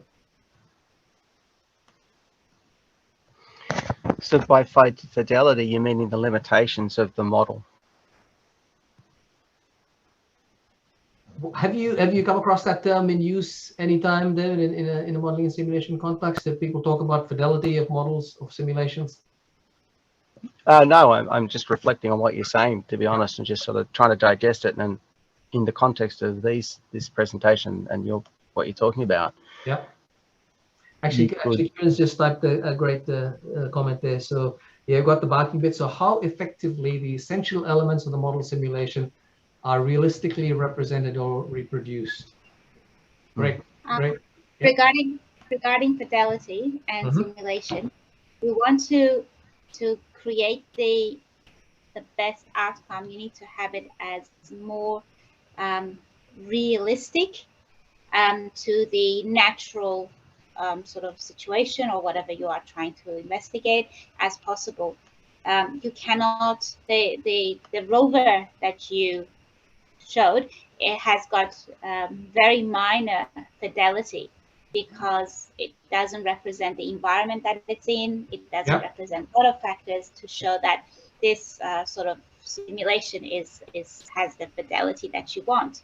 However, the more you understand the components involved and the aspects or the abstracts that are involved in the environment that it needs to be tested, and you replicate that in a simulation, the more real it is, the more fidelity that you have from my knowledge.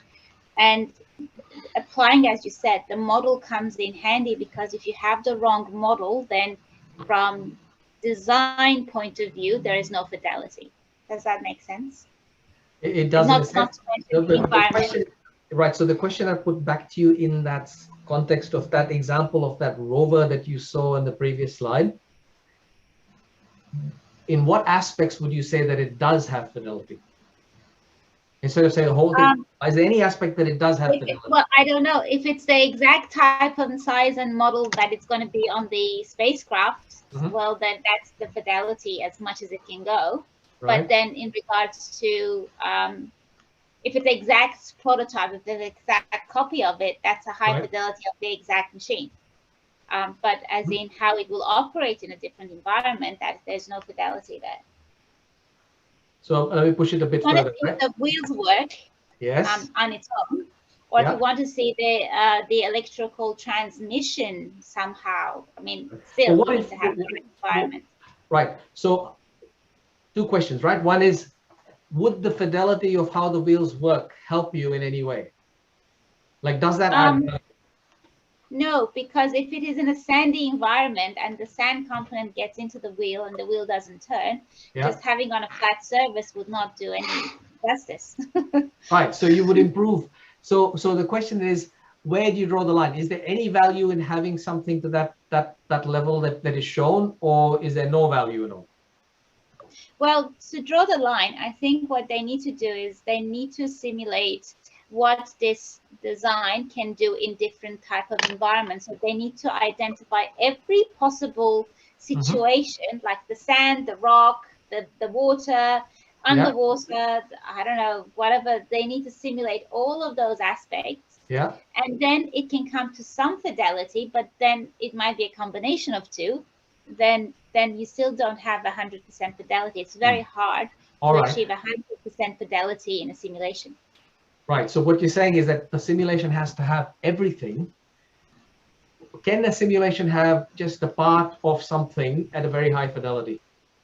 Depends on the purpose of the very good. Yes. Yeah. Exactly. Right. It really depends. Yes. Excellent. So really, it's the limits of the fidelity of the model that would really demonstrate its usefulness. Absolutely. And that's why we need to define what fidelity means, right, in a particular context, because that's what will tell you how useful it is.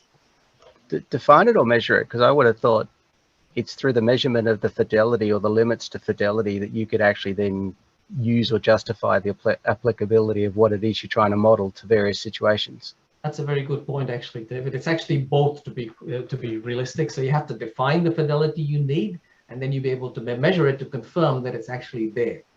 Right? I agree. Yeah, and we actually get into challenges there, and we'll talk about that in a little while, really. But because there's objective fidelity and there's subjective fidelity, and the subjective bits get really difficult at times to be able to measure. The objective is usually easy to measure. And Todd, I got an example. Yep, sorry, go on. The two good examples. One is when you have a water-resistant watch, and then you have a waterproof watch, and then how much they would work under depth, or even with the iPhone. And this is where you need to have a specific sort of description of the environment that it can work, how much deep it can go into the water. Yes. Or, for example, with the 5G or 4G network. You can have a 5G network, but if your area doesn't cover it, it's like having nothing. Indeed, and this is where people kind of, and this is where marketing fails. For example, they sell the 5G model to you, but then you never investigate it. They don't tell you that in your area there is no 5G connection. So how can you use it if there is no connection? But they still want to sell it to you. Indeed, you go watch them. Right, so keep that in mind, right? So fidelity is a fundamental aspect of modeling and simulation, and it's the most misunderstood or misapplied concept in modeling and simulation. So I'm going to move on to... Just a quick one. Is fidelity really the only way that you can actually validate that a model is useful? No, fidelity is a concept, right? So it's a concept of goodness of the simulation. I think Kieran sort of captured it really well in the words there, right? It's how suitable and realistic is this for the purpose that I'm trying to make this, right? So I'm going to try and explain this concept a bit more. And I'm going to use flight as the example closest to heart for me. So this aircraft. So we had the Wright brothers come out, 30s or 1910 or something like that, and then flight pretty much started to take off. No pun intended there. And this is one of the first aircraft that was mass produced. It was the Antoinette aircraft. What's interesting about this aircraft and those most early day aircraft is their controls were a lot different from the aircraft we have today, right? Very basic. So you can see the two wheels on the left and right over here and on the image. I don't know how good that's coming through. So those are the controls for this aircraft. So one wheel would pitch the nose up, the right wheel, and the left wheel would yaw the aircraft with the tail, right? So it would go left and right. And so you had to get your muscle memory right? So when you wanted to pitch the nose down, right wheel down, turn left and right, left wheel backward or forward. So you had these two wheels, and you had to translate in your brain, which hand went which way, depending on what dimension in 3D space that you wanted to go to. Now, as you can imagine, when they first brought these out, there was no trainer aircraft for these where you could go and try and learn how to fly, right? You literally had to know how to use this stuff. And a lot of people died. And so necessity is the mother of invention, but in the lack of technology, they had to come up with a simulator. I mean, we didn't have the computers and the technology of those days, but it had innovation. And, human minds are innovation at their best. And how many of you seen this image before? Anyone seen it before? It's amazing, right? It's a classic example of human innovation. Does it look like an aircraft? Not at all, right? When you first look at this, you think, well, where's the fidelity? But what's the purpose? The purpose is to get your muscle memory right? To know which hand to move in what direction, at what point in time, and to make it second nature. It's like you're driving a car, someone just runs in front of the car, your foot goes on the brake. You don't think about it, right? Your foot goes on the brake because you've done it so many times that your brain has put it back into your subconscious, and now it just happens.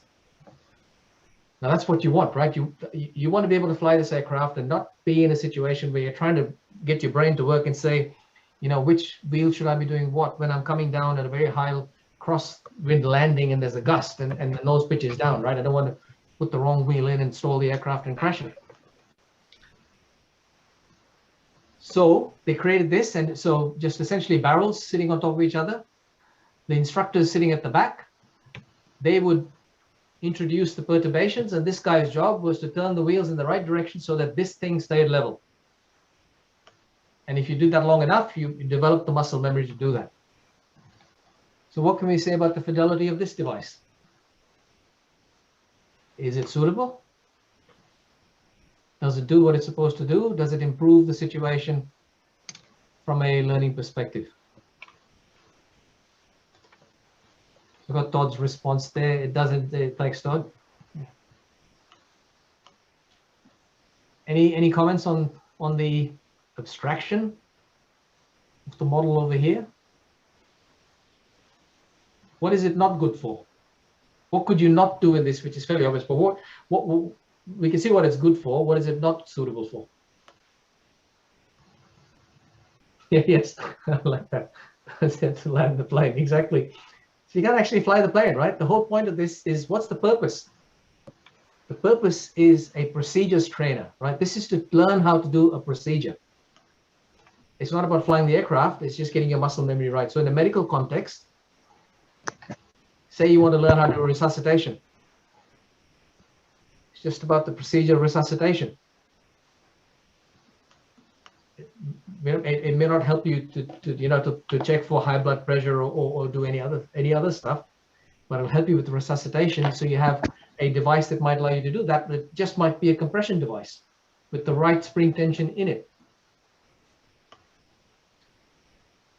Is the concept of fidelity starting to make some sort of sense in what we're talking about now?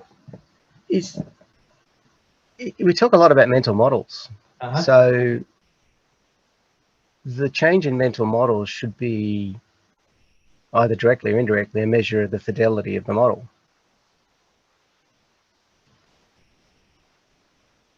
Yeah. Can you say more about that, David?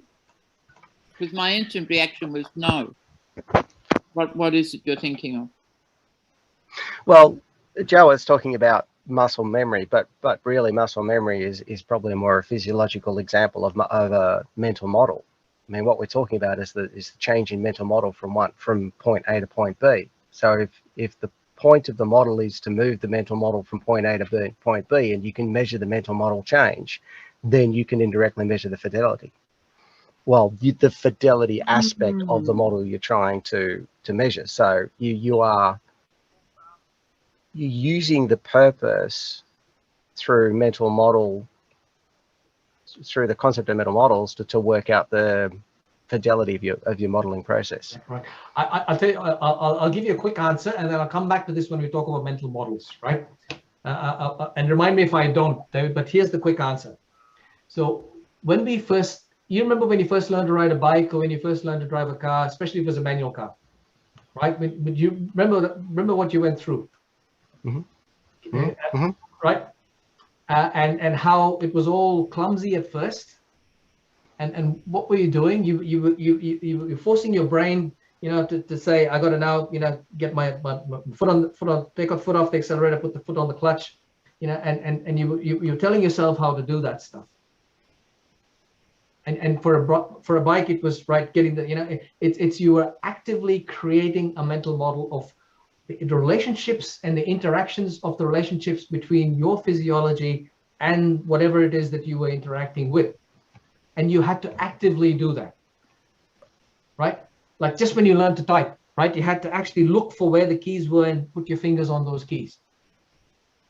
But then what happens after a time? You train your brain and you get that mental model in there. And then your brain puts it into your subconscious after a while, so that it knows it. It's got it. It's like if I asked you to explain how you walk, you don't have that mental model anymore because it's back in your subconscious now. Your brain is just doing it. It's doing it because it's in your subconscious. It's second nature to you. You don't have to think about it. And so the concept of mental model is in the creation of that model. And that's where this training and simulation element is fundamental, because You have to get that right in the virtual construct, because when you do it in the real thing, if it's different, then you have to start using your brain again, because it will tell you that it's different. And you get signs of things when they are different. And one of those signs is simulator sickness. Why do you feel queasy when you put virtual reality goggles on? Is because the mental model that you learned on, that you put in the back in your subconscious, is now being broken by the virtual reality headset that you put on. You're getting stimulus coming in from the world that don't match the stimulus that your mental model had, that's in your subconscious, and your brain is telling you there's something wrong here. That this is not what I learned. I will come back to the mental models, but I just wanted to get that concept across, is that it's in a learning construct, the mental models are there to get you to the right place, and after a while they become second nature, and that's what you want to do. You don't have to think about it. But then any simulation or anything that you do in the future that contradicts the mental model that you have will cause a problem. And those aspects in a training construct are negative training aspects, and they will cause physiological problems or physical problems, and they happen. I just saw a couple of other quick points in here. Tom, the fidelity eye of the beholder, in a sense, yes, because it's the purpose that the beholder is looking for, right? That's what it is. Kieran, the essential elements relate to the purpose, and exactly. And those elements of that's spot on. So it's all about what the purpose is. It's what are we trying to achieve out of this thing, and does it provide us with that? And purpose is fundamental, right, in this context. Elizabeth says, not a perfect someone learned the job a long time ago. Yes, I agree. See, that's what happens with the mental models when you do it wrong. They stick, right, and we stay with it. Right. I'm going to keep moving on just from a time perspective. So let me put this into a learning construct, right? So when we think about simulation in a training construct, and I'll stick with the modeling and simulation training perspective, there's a continuum, right? And if we think about the medical field or the aviation field, for anything that we do in those two fields, for example, there's some basic knowledge. We have to know how to do things. Equipment familiarity, we know how to deal with the equipment, what buttons to turn on, what switches to deal with. Some procedural functions, some scenarios that we go through that uses different pieces of equipment in a particular sequence, to turn the engines on, to turn the engines off, to get the theater set up for a particular procedure, to get the haptic thing going so that you can control all of it. There's some functionality and operational use, how we use a system, how it's done. Then there's some interactions in a team context where we work together with different people in a particular environment. And then there might be some mission rehearsal. We're practicing a particular operation that might need to be done on a particular patient beforehand, just to make sure we got this right. Or in a military context, it's conducting a rehearsal of a mission to go and evacuate someone from a dangerous situation, or to go and provide rescue in there's been a natural disaster somewhere, to go there where you haven't been before, so that when you do go there, you've already been there in a virtual construct. So there's a continuum in this concept of modeling and simulation. And just think of fidelity as we go through this, right? And purpose. So how do we sense reality? Through our senses.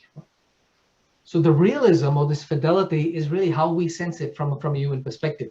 And so we have, and by the way, this is very simplified. There are much more than 5 senses, but the 5 senses we typically equate to, right? Smell, touch, sight, sound, and taste. So we can break those down further, right? Into the elements that need to be triggered for us to recognize them and to make sense of them in our perceptive physiology. So for example, smell is all about chemicals. A chemical introduces some sort of a olfactory reaction with our senses that we call smell. What is touch? It's pain, pressure, temperature, and itch. Sight, it's the color spectrum and how bright it is, right? The amplitude of the light source and which part of the spectrum it's. Sound, amplitude, frequency, direction. You know where the word fidelity came from? Remember hi-fi, high fidelity stereo systems and all of that? Why were they saying hi-fi? What was it about hi-fi that became the reason they called it hi-fi? It was high fidelity, so it was close to reality. What does that mean from a sound perspective? Look at what's on the screen.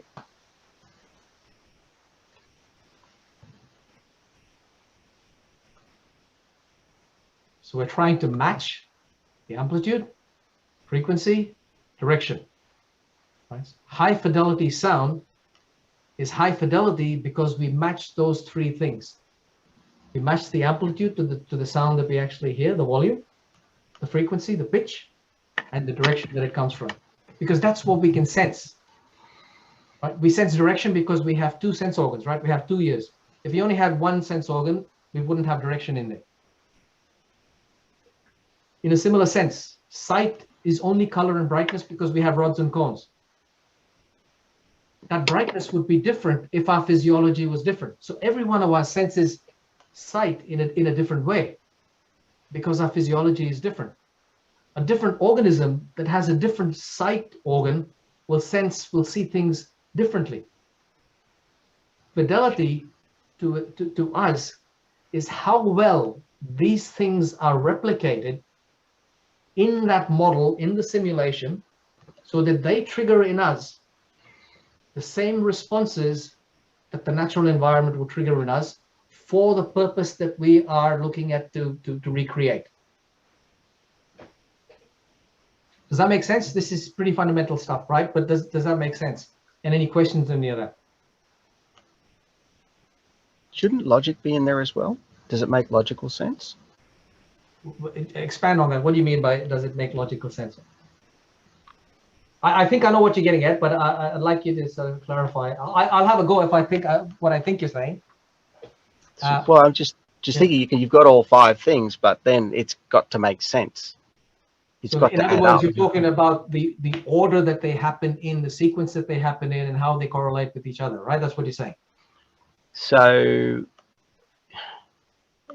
you might experience something, and everything in your being tells you it's a duck because it walks like a duck and it smells like a duck, it quacks like a duck, but it might actually be a cow. Yes.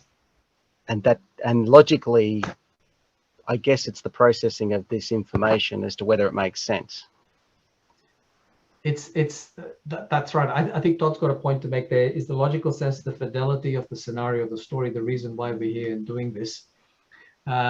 So in other words, the fidelity needs to match the purpose, and then it makes logical sense. I think, is that what you're suggesting, David, in a roundabout way, in a way? Yeah, it's probably the right way to put it. And Elizabeth pointed out, it's about suspension of disbelief, challenges the notion of making sense logic in a simulation. I think this will grow on us as we go, right? So just keep these concepts and they're building as we go, right? So I want to talk about a bit more about flight simulation now, because to dig in a bit. So flight simulation replicates only these 3 senses, right? We don't do smell and taste yet. There was another talk earlier on yesterday that talks about bringing smell into the context.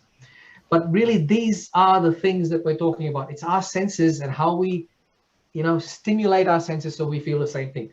So in flight simulation, we don't do pain and itch, obviously, but pressure and temperature become important, color and brightness, and sound fidelity. Is it the same loudness? Is it the same frequency? Is it coming from the same direction? So keep these in mind, and we'll build a fidelity framework. So let's look at these 3 dimensions, and now compare these 2 simulators. So we have a simulator, a procedures trainer on the left, and a fully immersive full flight and mission simulator on the right. And let's think about the concept of fidelity. And clearly there's a difference between the 2, but they have a purpose. The one on the left is actually named a procedures trainer. It's saying this is about learning procedures. It's not about learning to fly the aircraft. It's about learning procedures. How do you turn the flight management system on, right? How do you interact with the radar or the autopilot? It's about the building blocks. So in a medical construct, it might be, how do I do sutures, right? How do I take blood pressure? How do I resuscitation? It's all about the building blocks of the things. That's what the procedures trainer is all about. The mission trainer on the right is about putting it all together, right? Things now working holistically together. So if you have to define fidelity in this construct, what are the things we will think about in the replication? Physical fidelity. Is it replicated physically? Form and feel, right? Does it, the sense of touch, the sense of sight? Physically, does it look like it is the real thing? Does it feel like the real thing? What else might there be? Function, right? Does it do the same thing that the real thing does? When I put a switch on, does the thing do what would happen in the real thing when I put that switch on? Environmental fidelity. I mean, you can see the procedures trainer on the left is in a room. Yeah, I mean, you pretty much see the walls around you. So there's a bit of, it's limited in environmental fidelity. but it provides procedural fidelity, right? Because that's what you're looking for. So it replicates it, what you see, but it doesn't replicate it in physical fidelity completely. And it might replicate it in functional fidelity to some extent. And compare that again to the one on the right. The temporal fidelity, in a sense, in a logical sense, this is the time aspect.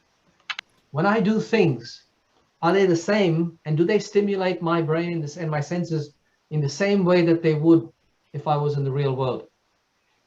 Or in the real thing that I'm talking about. Now, what's really important in this particular sense, this temporal fidelity, there's actually two dimensions to this.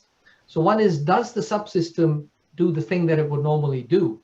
But there's another one that's really important that becomes fundamentally important from a physiological perspective. Temporal fidelity is, do the stimulation to our senses also match the differences between them that our body senses when we're in the real world? So for example, if I'm in a car and I'm moving along a rough road, when I feel the bumps and I see the bumps, is the time difference between the two senses that I get as my body senses them, is that the same? Or is it different? And that's another reason you get simulator sick, is when those cues are reversed. Our body senses touch before sight. The brain paths that we have for touch are much faster than the paths that for sight. And we're talking hundreds of milliseconds here. But if in a simulation, you get your sight simulated before your touch feel. So for example, if you get the scene moving up when you go into a bump in the road in a driving simulator, and the movement follows afterwards, it stuffs up your brain. It says that's not right because that's not what happens to me when I see this in the real world. And you get sick, right? Because every time you feel sick in a simulator is because you're getting a signal that's not the same as your subconscious mental model has established, telling you this is what reality is, right? And so those aspects are fundamental. And the psychological fidelity, sitting in an open room clearly you're not there. So you would do things on the left-hand side that you probably wouldn't do if you're in the real. So you do dangerous stuff, for example, on the left, because nothing's going to happen. Whereas if you're immersed in the fully immersed environment where what you see, what you hear, what you feel is all replicated, the chances of you doing the wrong thing start to drop off, right? Because you get more immersed. So the psychological fidelity improves. So when we look at this, sorry, go on. Are these aspects that you could use to sort of acid test or validate whether, say, a board game is more applicable in an environment than virtual reality as a simulator? I think you're actually getting it right, because what you need to come back to is, what is the purpose of the whatever the exercise is, the board game? What is it you're trying to do, right? If you're just trying to get a concept, if you're talking about basic knowledge, look at the left thing over here, right? You could do that with a board game, right? Because it's about a concept. It's not about a touch and feel. It's not about interacting with something. It's not about a procedure or familiarity. It's about a concept. So you can get a concept through a board game. But can you teach the guy how to sort of, put the right pressure on when you're sticking a needle into a patient to give them an injection through a board game? It doesn't have the fidelity. What if dynamic social interaction was part of the outcome? Explain what you mean by dynamic social interaction was part of the outcome. So what if I was concerned as to how people relate to each other? Then you could do that through a simulator, through virtual reality, or you could do that through a board game. But people having to use a board game is likely to get I could get a richer outcome potentially than using virtual reality. Potentially, yeah. It comes back to what your purpose is, man, at the end of the day, right? Yeah. What is the purpose here that we're trying to fulfill? Fidelity is a subjective thing in that regard.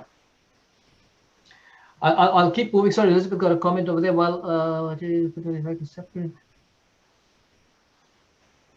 Yes, that's a good point, Elizabeth. Yeah. So for me, David, you're asking some really good questions. I can almost hear your brain working. Yes is the short answer.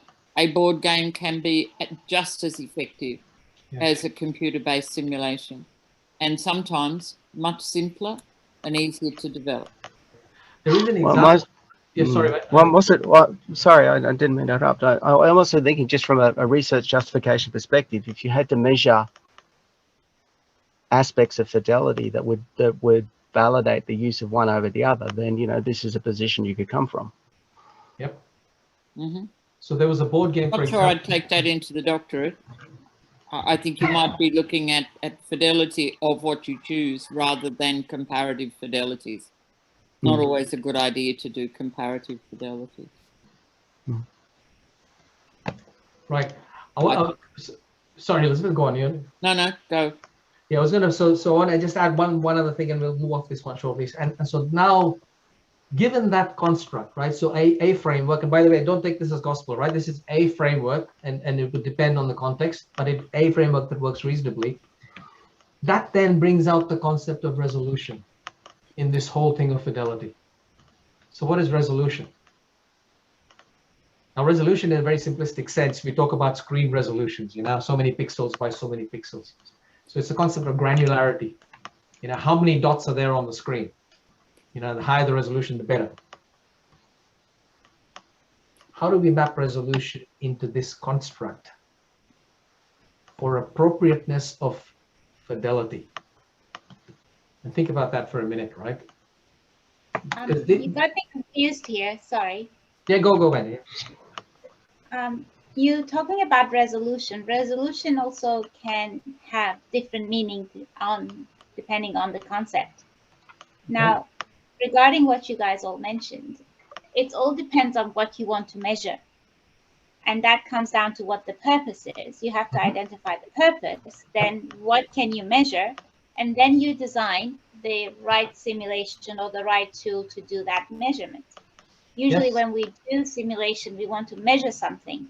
Either we want to improve measuring learning, or we want to improve or measure the whatever we want to measure.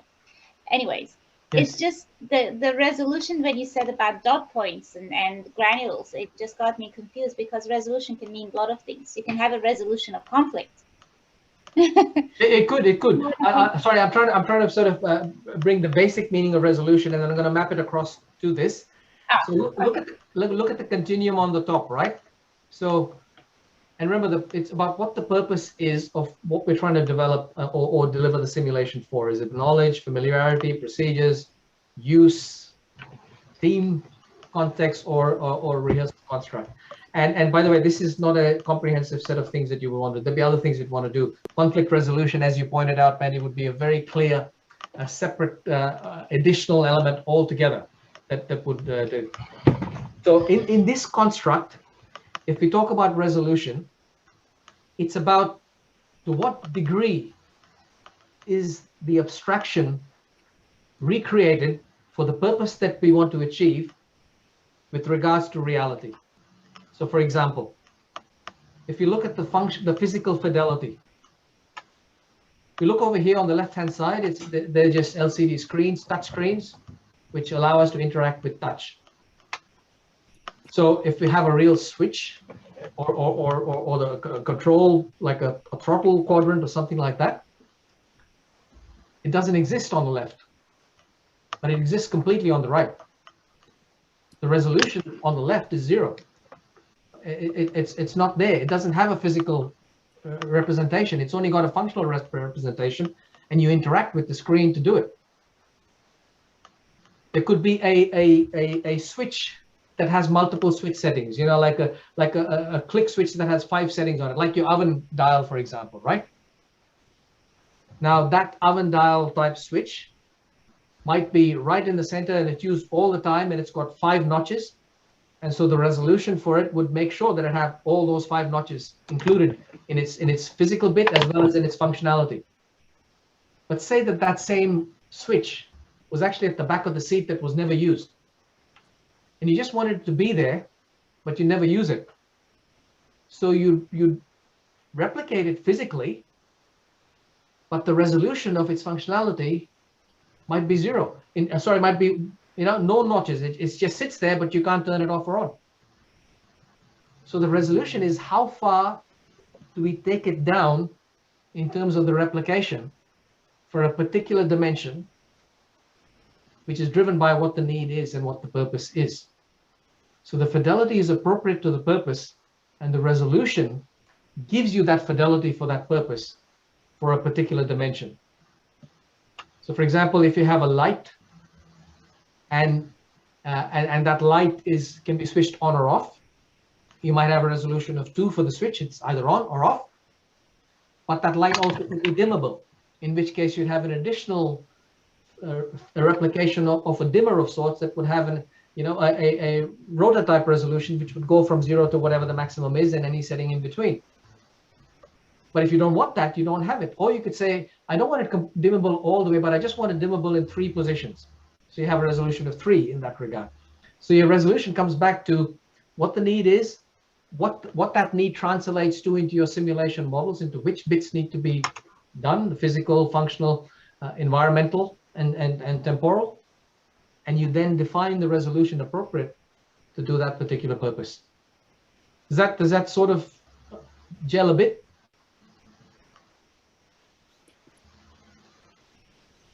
And so this concept then, the model fidelity, is scoped around the specific scenarios of interest, and they define your abstraction. It's the representation that you come up with, which is defined by your need, and you use the framework that is appropriate to what you're talking about and your scope of purposes. In this instance, that framework might be functional, physical, environment, psychological, and temporal fidelity. And so now you have to look at each of those things, and you map out the resolution for each thing of relevance. You say what the resolution needs to be in order to achieve this aim, this purpose. And when we make a simulation, because it's a representation, it needs to be by reference to something that we know that it's doing the right thing. And reference data becomes fundamental, because we're creating a model of reality, and we have to have a reference we know that we're using that is real. And in a flight simulator that's accredited to a particular standard, that reference is the real aircraft. You take the data from the real aircraft, you fly the real aircraft, you measure that data, and then you use that to compare the simulator fidelity in terms of its validity. You validate it against that data, you design it with reference to that data. So that's the basis of that fidelity. That's how you show that it does the right thing, and then you check that it does continue to do the right thing over time. I shall come back to this again towards the end, but I'll keep moving, just sensitive of time. We're going a bit slow, but I want to show you some examples, right? So we're going to take these 2 dimensions. So we're just going to look at functional and physical fidelity, and try and come up with the resolution aspect of it in a sense across this continuum. So we're looking at these 2 dimensions, and say we break this down into 3 levels, right? So we have low, medium, and high. Very, very simple. We're going to break fidelity up into 3 types of fidelity: low, medium, high, and we're going to do it for each of those 2 dimensions, right? Functional fidelity and physical fidelity, just as an example. So what would be, in this context, low functional and low physical? You're teaching someone something, and that diagram's not very good, but it's books and maybe CDs and podcasts and that type of stuff. So it doesn't replicate it physically, doesn't replicate it functionally, but it's giving you the basic knowledge, right? So you can go and read stuff and understand it, and the simulation is really happening in your brain, right? So low functional, low physical. As we go up, we might add a bit more functionality in, but still low physical, by making it a computer-based training session. So you have something that sort of is, it's not static, it's not like a book or watching a video. You can actually interact with it. It's got some functional fidelity, but very low physical fidelity, because you're not replicating the real thing, but it's improving. It's improving the fidelity. It's improving the transfer of knowledge of training. You might take it up to very high functional fidelity, but very low physical fidelity if you just do it with software, like a flight simulator program running on a computer. So high functionality, unless you have the physical bits, not very much in terms of the physical replication. Let's go across the bottom. Medium physical fidelity, more than books, more than any other material that's static, would be that example of that flight simulator, the first flight simulator I showed you before. Not very functional, but it has physical fidelity, especially for the bits that we're interested in. And the higher physical fidelity might be the cockpit of an aircraft, right? So the aircraft, it's a cut-off cockpit, but very high physical fidelity, but it doesn't work because you can't turn it on. So low functional fidelity. Does this continuum start to sort of solidify the concepts of fidelity, abstraction, and what we're looking for so far. Any questions on any of that? Yeah, I'll keep going. Medium functional, medium physical, the type of procedures trainer we saw before. So it adds to the the basic thing at the bottom by adding more functionality, and a bit in terms of the fidelity aspect of it. We might get a enclosed trainer which has a bit of a visual scene, or we might add some 3D bits and pieces over just the physical LCD screens. So now we've got some controls that we can put our hands on and touch and feel, whereas we didn't have them on the one on the left over here. And then at the top of that, we could have a fully immersive flight and mission simulator that completely replicates all your senses, right? Sorry, not all your senses, what you hear, what you see, what you feel.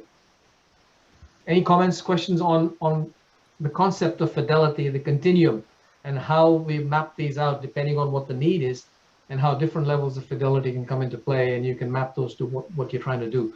And really, as we're talking about knowledge, basic knowledge, we're talking in this space.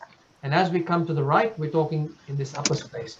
And so we have to increase the fidelity and of the simulation in terms of its resolution and detail as we go forward across this continuum, depending on what we want to do. And the more we go to the right, the more it becomes important to have reference data that can validate this stuff and say that we're doing the right thing. So I want to talk, I'll take it one step further in terms of sound fidelity. So as we said before, sound, how do we define sound? It's, we said it's three things, right? Amplitude, frequency, and direction, because that's what our sense is. That's how we sense sound. So if we had to create a model for sound, let's go through that exercise very, very briefly. So we're trying to create a model for sound. And we're going to talk about resolution for that model for sound across these three dimensions, right? Amplitude, frequency, and direction. And so the x-axis is resolution. And we're taking sound and we're going to put particular context in, and we're going to say, how do we define the fidelity for that sound? So we might define resolution for sound as amplitude as fixed on. So it might have a resolution as always on, like it's a tone that's always on, right? This beep, steady beep that stays on. Resolution of 1. We might give it a resolution of 2. It can be on or off. The beep can come on and go off, right? So resolution of 2. It might have a range. So the volume control on a stereo system or an amplifier has a range, and we give it that range. So the amplitude might have a range that we want to worry about, but it might be limited. It only goes from a certain level, sound pressure level, to another sound pressure level, and not beyond that or below that. Or we might want to fully replicate that, as in a full flight simulator. You want the full sound system replicated, so you want to do that. So we can see how the resolution of amplitude simulation of sound could be different depending on what we want to achieve. In a similar sense, we could do that for frequency. We could have a resolution of 1. Fixed pitch just plays it at 1 frequency. We could have it representative. We could replicate it across a range of sounds, or we could make it fully. In a similar vein, we could do it for direction. We can have direction that's only simulated from one monophonic, so it's the same everywhere. Stereo, we have 2-channel sound. Surround sound, digital processing to simulate the replication, or fully replicated so that it actually comes from the direction that the sound would come in real life. So on an aircraft full flight simulator, for example, there are about 50 speakers all over the place, and what they're trying to do is to give you the sound from the direction that would come. So you turn the right engine on, the sound comes from your right. Right? When the engine has a malfunction, it comes from where the engine is, and it matches it in frequency and direction. So if you look at this fidelity breakdown in terms of resolution, and if you look at the requirements for the tone that might go in a lift, you might find that we would model it as fixed on/off, so it either comes on or off. Fixed pitch, we don't have to worry about the pitch, and it's monophonic, right? We don't care about surround or anything. It's just coming from one speaker. You can hear it, and you press the button and it goes. Home theater, typically variable range. Within a range, the volume, you can't blow the house down because you blow the speakers. It's for a particular frequency range, typically 20 to 20,000 hertz. And direction, it's typically stereo surround, right? That's what it typically has. So you simulate those things in your model. Full flight simulator, we need to go the whole hog, right? We want to replicate the amplitude, the frequency, and the direction, because you want the person to believe that they're there. Can you see how the model that you develop for one of these things will be different to the model you develop for another? But the fidelity for a particular purpose would be what's suited for that particular purpose. So as we start to see, what would happen if you try and reuse or repurpose these models? If you take the model that we developed for the lift, repurposing it for use in a home theater construct, there'd be some work required, right? Because it didn't have, it only had fixed amplitude and fixed pitch and monophonic. We'd have to make it, you know, we'd have to modify it quite significantly to use it in a home theater construct. And if you had to take it a full flight simulator, well, we'd really be redoing it. But if you went the other way, right? If you already had a high fidelity model for a full flight simulator, it would well and truly apply for the others, but would be overkill, right? Because you never use some of that functionality. And it all comes back to cost, right? Cost and time and effort. How much do you want to invest in the simulation in terms of the fidelity?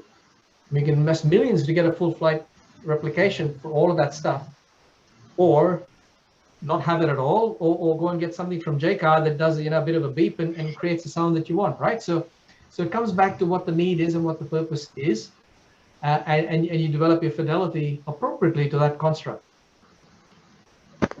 Any questions on any of that? Comments? I'm just hoping Qantas has gone the full flight simulator and not the lift floor tone. That's right. That's right. Yeah. Interestingly, a lot of the stuff that we do in the full flight simulator context comes from the early days of Qantas and Ray Page. And if you got time, we'll spend a bit of time. I know we're running short of time over here. So again, keep in these three concepts, right? Abstraction, interoperability, emergence, right? You're going to have this happening all of the time. So fidelity is a concept of goodness. It's about breadth of scope of the forms, properties, and functions, and about the depth of resolution, the granularity that we go through across each of these things. I shall move forward here a bit because this is getting a bit big. All right, quick. Anyone got any quick points to make about, first of all, does this framework make sense? Can you see it applying to your constructs? What do you see that might be missing? Different. Any comments? How are you going, Kieran? Your dog all okay? Can you talk at the moment, or still the same?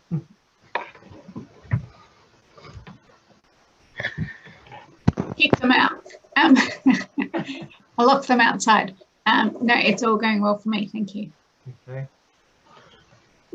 I think from my own selfish context, it makes a lot of sense if the aspects of fidelity that you are known that you can put on the table. But what if you don't know that you've got options like monophonic, full phonic, stereo, partially replicated? See, that comes what from if you're not? Yeah. So, but what if you're working in an environment where it might be new or technology has changed and you're getting into one of those kind of edge cases where you're trying to develop new knowledge? You know, and I see this a lot. I see this as experiential learning from looking backwards. My gut feeling is there's still an option for modeling and simulation to be applied in a looking forward sense. We just haven't quite jagged it yet.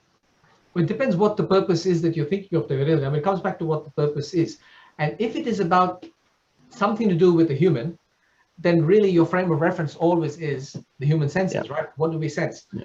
And in that context of what is it you're trying to achieve, right? Is it about a mental model, about knowledge transfer? Is it about a procedure, about tactile stuff, about doing stuff? Or is it about interaction, right? Is it about roles and responsibilities and how we work together in a team, right? Or is it about rehearsing something that we're going to do tomorrow so that we get it right, you know, so we don't have to go through, you know, the fire escapes and emergency evacuations. Yeah. So go, Mandy, go on. Can I say something? One thing I think through all these concepts we forgot. All right with the purpose and what David is saying, but there's one other concept, is that who are we using this simulation for? For example, if you are going into an environment where specific actions could be sensed, if it's a human context, could be misinterpreted, then you might have the perfect design, but it's not in the right environment or context or right participant. And this happens a lot when we're designing simulation programs, where one or two candidates might not fit the categories that are relevant to participating, for example, in an activity. And I think we're not trying to reinvent the wheel here, but we also need to keep in context in mind when we are using the model. The fidelity is also should be, when we are thinking about that, it's also the actual participant. What are the characteristics of the actual participant too? Yeah, absolutely agree. I think that should be the fundamental driver of your purpose and your needs and your fidelity, is who are the participants that are going to be using this, and what are they going to be, what are you going to use it with them for, and that should drive your fidelity. And then the question comes up, if you try and repurpose. If you want to take this system that was developed for a particular purpose and use it in a new purpose, where the environment is different or the participants are different, you have to do that very carefully. You have to really understand what the difference is in terms of the needs from the participants' perspective and the environment perspective, and do that objectively. So Jawahar, I've got a quick story about what David was saying about using simulation to look forward. During the Second World War, the Battle of the Atlantic was going very badly for the British, who started off talking about the First World War. Second World War, same thing. And what they eventually did was commandeered at the top floor of a building in Liverpool, and on that floor recreated the Atlantic Ocean and worked out, they studied the U-boat tactics to the point where they could replicate the U-boat tactics, and then they worked out ways to beat them. So, and this wasn't an operations research activity, it was a Navy one. And after a little while, they were more than able to predict how the U-boats would work and how to protect the fleets, because their knowledge from the First World War didn't work in the Second World War. So they were using simulation to look ahead, to predict future behaviours. It's in a book called The Story of Birds and Wolves. You'll find it listed online. Yeah, that's a good reference. And it's an extraordinarily, I mean, it's a story that's only just being told, but it's one of the most amazing uses of simulation that you'll read about, you know, because it was taking knowledge that was available, but using it in a totally different way, and then, you know, predicting behaviours. Excellent. So, yeah, it's just a good case study to go and have a look at.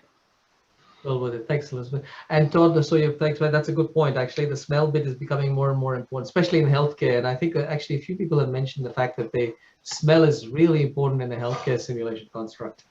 You know, people really sort of it sort of instigates reactions in a sense. So yeah. Right, I'm going to move on and get past this. I think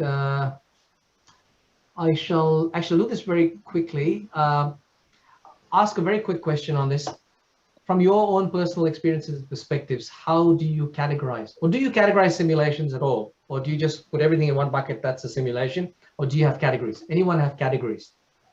They should have categories. As you mentioned, there are boards, there are real life scenarios, there are role plays, there are, as Elizabeth kindly mentioned, real case, as in mimicking sort of right life events and predicting. So it has to have. Excellent. It has to have categories. Excellent. Thanks, Mary. That's perfect. Yes. I'm sorry if I have made. I hope my sentence was making sense. What David was saying. Yeah. He was trying to make the kind of the concept, and I was trying to say that it's more than that. You have to also anticipate the participants' reflection. So I hope I didn't miss the point there. Yeah. No, I think your point was valid, and I think I was sort of adding to that to say that every time you think of any simulation, you always have to think about the participants, and because that's what drives the purpose. And if we create a simulation for a particular set of participants in a particular environment, and we change that, We have to be very sensitive of that change. And actually something that goes into governance is, and ethics is, we have to be very clear and careful of how we do that. And in fact, we need to have processes in place, especially when it gets to critical simulations, whenever we change that scope and context, because it could give you, it could send the wrong message or end up in a negative context in the scenario. So I'm going to give you a framework for categorizing simulations. Again, it's not the only one, it's a framework of how we typically categorize simulations. And we typically categorize them across these two dimensions, about the environment and about the participants. And whether, in a resolution of two, whether each of those is real or simulated. So do we have real participants or simulated participants, a real environment or a simulated environment? That a framework, right? And there could be others, but this is a framework. So we could have, for example, real people operating in a real environment in a simulation, real people in a simulated environment, simulated people in a simulated environment, and then simulated people in a real subjected real world environment. So those are the four broad categories, and we have names for them. We call that one live.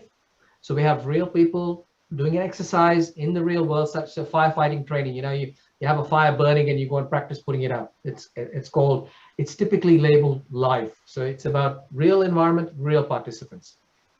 Then we have real people in a simulated environment. That's the context of a virtual simulation. The flight simulator is a classic example of that. You're putting a person into a completely virtual environment to do something, right? To learn something, to try something, and to practice stuff. So we call that virtual. We could do it all in a computer, and we call that constructive. And that could be the operational analysis type simulations, where we're doing everything in a computer. We're running it faster than real time or at real time, doesn't matter. And we're doing it for gaming, for serious games, or if we're doing it for some sort of a analysis to work out what decision we might take. So that's called constructive. It's completely in a computer-based context. Or we might have a simulated human in a real-world context to be able to try things out. And a classic example of that is a mannequin in a medical context, or a crash test dummy, for example, in car tests when we see what the forces on the human are. So these are typically the four broad categories of simulation. But we also have blends of these. So we might blend these things together, and we call that pretty much augmented reality or virtual reality or VR, AR or XR, is where we're bringing these things all together into one integrated simulation. And classic examples of that is using virtual reality goggles or as well as perhaps a mannequin, which has then got things that are simulated virtually as well as physically to be able to interact and work with it. So there's a blend of that. And in a defense context, we tend to integrate things together. So we connect things together. So we could have real aircraft, you know, operating in a simulated environment connected to a simulator that's sitting somewhere in an office building, or connect and talking to you know, communicating with people that are both real as well as simulated. And we call that joint or integrated. So it's about integrating these four domains together, whereas the other one is about blending them together in the same construct. And that's typically how we categorize simulations. And you might be involved with one or more of these different categories, but the focus shifts on each of these depending on what the need is. And as always, when we get into this blended area, when we start to connect things together, we need to be cognizant of the abstraction that we're using in the models. We have challenges of interoperability because we have different models of different fidelity trying to connect, and we're guaranteed emergence, unintended outcomes that we didn't think of that could be negative in terms of what they actually give us back from the simulation. So in a quick summary of this section is, you know, we talked about what a simulation is, what a model is, an abstraction of reality, and a simulation is just an execution of that model, what fidelity is, a framework for fidelity, and how we categorize simulations. Any questions on that? And I know we're 5 o'clock here, so we've got about half an hour to go at the most. I want to finish up before that. Does anyone have a quick couple of minutes, or are we happy to keep going? Okay, I think we'll keep going. So I'm going to, the wrong one. I'm just going to change screens for a second. So where are we?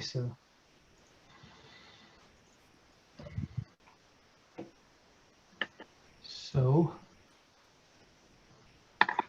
By the way, who was at the session yesterday? Was everyone at the session yesterday? No,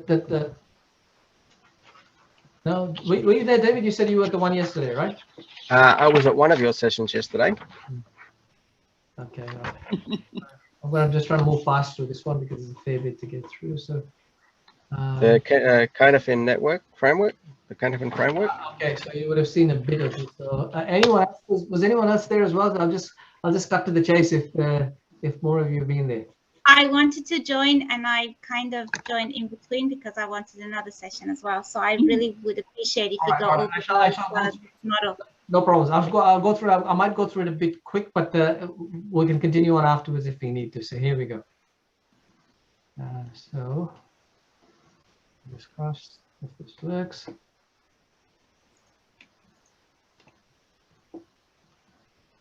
So we're going to talk about mental models.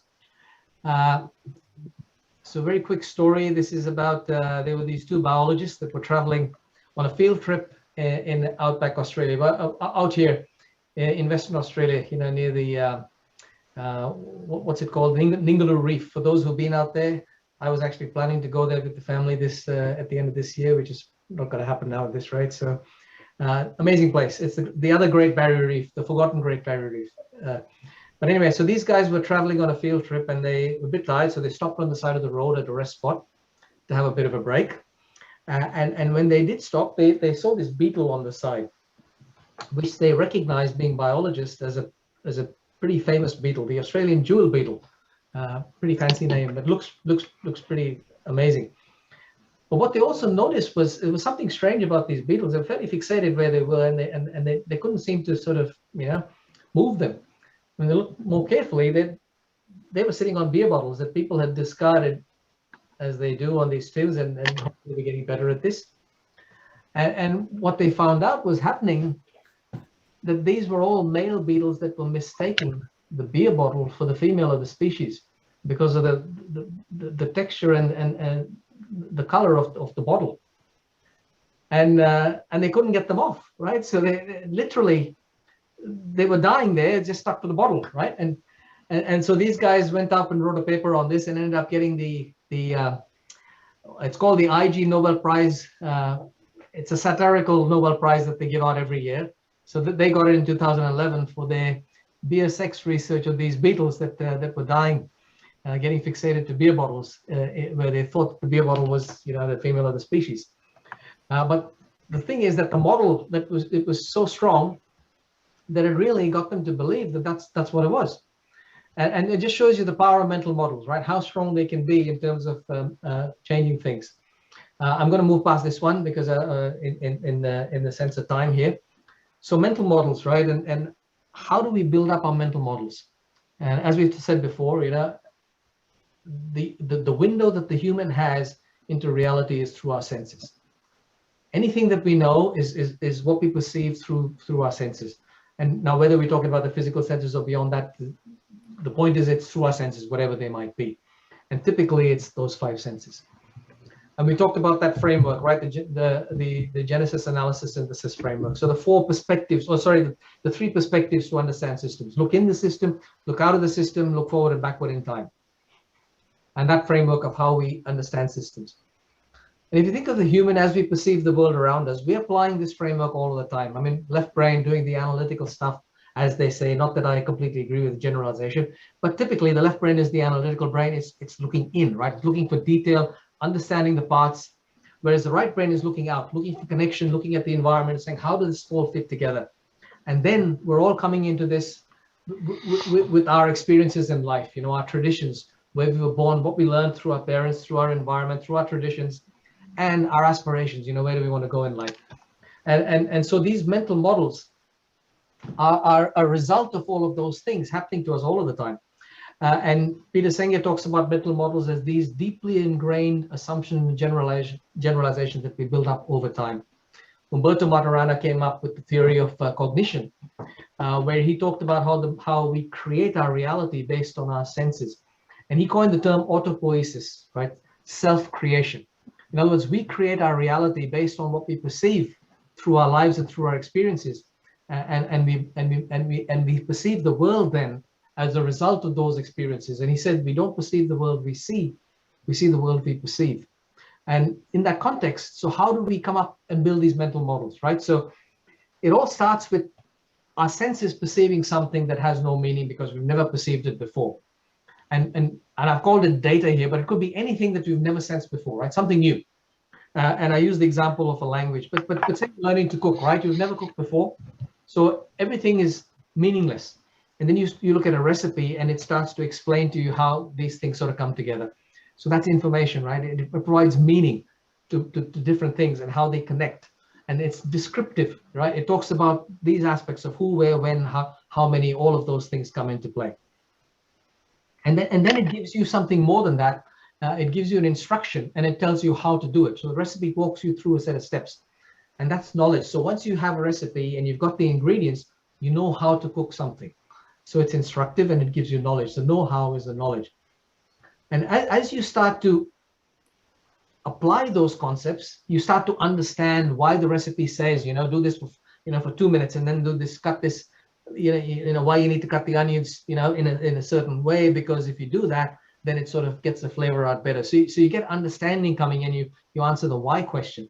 And as you go through this continuum, you get better at doing that stuff. So after the first, third, fourth, fifth recipe, you get better at doing that. You get more efficient at it. And you add value, right? You can do it quicker, and you get very systematic at doing it. You can follow the steps. And there's a strange thing that happens after a while when you've been doing this. Through your application of that particular skill set in an environment, you develop wisdom. And there's a translation that happens from turning knowledge through understanding into wisdom. And that translation is, hang on a second, sorry, I got something pop up here. So that translation of knowledge into wisdom is the difference between efficiency and effectiveness. So now you can apply a concept in something outside of what you had previously learned about. It's you know what makes sense, and you can apply that and extrapolate on it. So as we build up, sorry, I'm just getting the thing back. So these two concepts, efficiency and effectiveness, are fundamental concepts when we talk about mental models and doing things. Efficiency is doing things right, effectiveness doing the right thing. One is an experiential thing, the other is all about learning. And really we need both of those to go together to make things happen. The iceberg model, I just put that up there. I'm doing this fast time, but it's such a powerful metaphor that it applies to almost everything that you can think of. And here's another classic example how it applies to this continuum. So you have mental models that drive our behaviors, that drive the patterns, and then we see the outcomes of those in the reactions at the end of the day. The point is, this is how it works. Whether you have the wisdom or not, your mental models are driving your actions and your behaviors. So if you have the wrong mental models, you're going to have the wrong behaviors coming out of it at the end of the day. And so really to change stuff, you have to change mental models. So the difference between knowledge and wisdom is the difference between knowing how and knowing why. And in one sense, knowledge is the set of verified models. It's a theory behind the stuff that we know. Wisdom is the set of validated models that through experience we've worked out that this will work in this situation. We just know it will work because we've seen it work before, and we've extrapolated in that regard. And it's really the two coming together that makes the difference of being effective and efficient. And it's these key concepts that essentially establish our own understanding of reality and how to deal with it. And again, the concept of abstraction is what experiences have we had and what knowledge have we gained so that we've developed a mental model of what reality is. And then we have the concept of interoperability. As we interact with others, how do our mental models connect in that space? And then we have the concept of emergence, where our mental models are different. We get things that come out where we sometimes get along with people, or sometimes we don't. And sometimes we understand each other, and sometimes we don't. And really it comes back to how good those mental models are and how common they are that we share. So I'm going to move past this, probably break. I'm going to pass that. So we are down to any questions on that while I swap screens. Any questions on mental models? And I'm looking at the time, 5:11. Yes, jump in. Anyone's got any? Turn the mics on quickly while I do this quick shuffle over.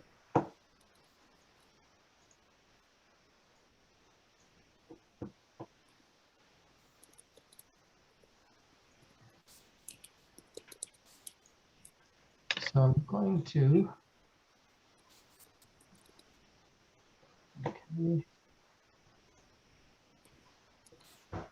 Right, just share screens back again. So now we're going to move on to system models. And so this is, it's a very high level view of, I guess, concepts of systems from a systems engineering perspective, but it's really in the context of when we get involved in creating modeling systems or modeling and simulation systems, what are some of the things we should be thinking of in that space when we create these systems?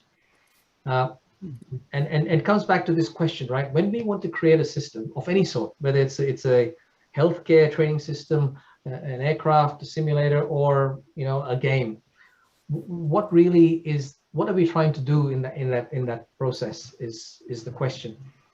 And I'm going to just jump ahead over here. So you've probably seen this. This is a graphic that's used in project management and engineering a lot. Is the disconnect between what a customer wants, what is sold, what the developers actually build and create, and what gets delivered at the end of the day to the customer.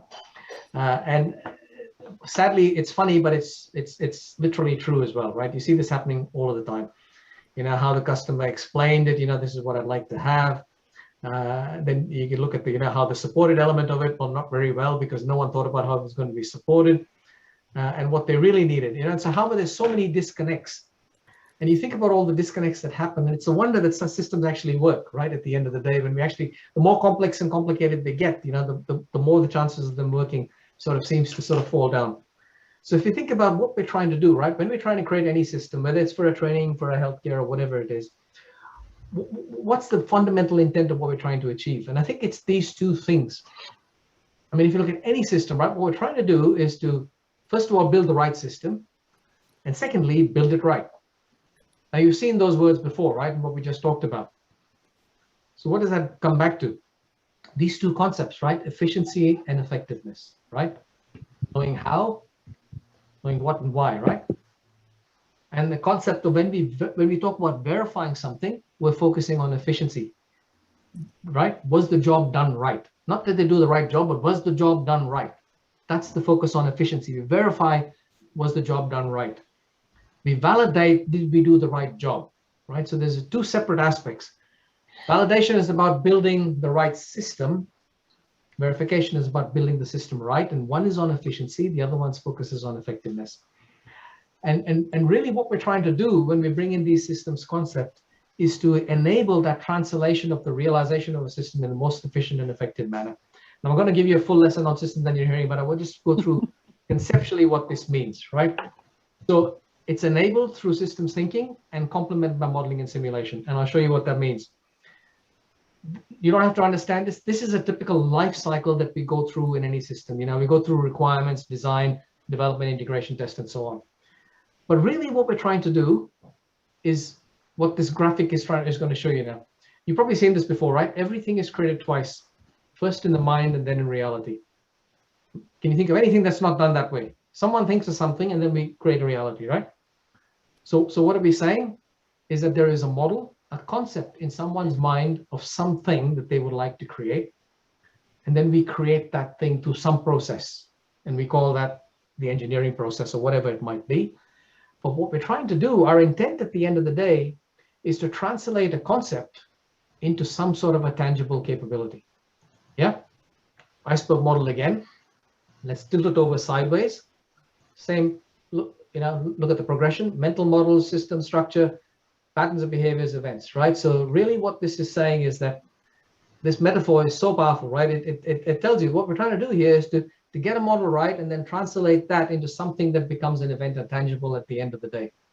So but if you look at it from a systems engineering perspective, really what we need to do if we're going to develop a system of any sort is we need to be able to establish a functional model of what that concept is. And that means talking to users, understanding what the need is, looking at the environment it's going to be in, and mapping those needs into a functional architecture of what the system needs to do and how well it needs to do it and how long it needs to be able to do it for. So we need to capture that concept into a functional model of the system. And we use systems thinking, modeling, and simulation to help us do that. Don't worry about that. it's implementation agnostic. We then translate that into a physical model of the system, which is your specifications for your build and of the system. And that system is the system that's built. And we then implement that specifically. And really, that's the whole process of this engineering of systems, really what it's all about.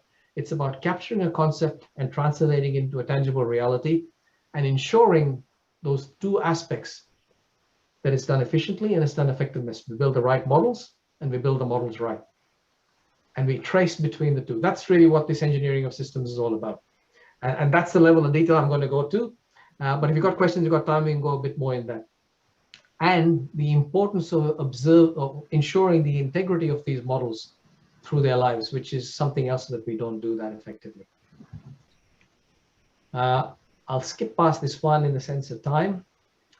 And now just some thoughts about when you think of a system, we always think of the capability, which is typically the system of interest. So whether it's a training system or a board game or an aircraft, we think of that. But really, there's a bit more that we need to think about to get the requirements right. So we get the concept and the environment right.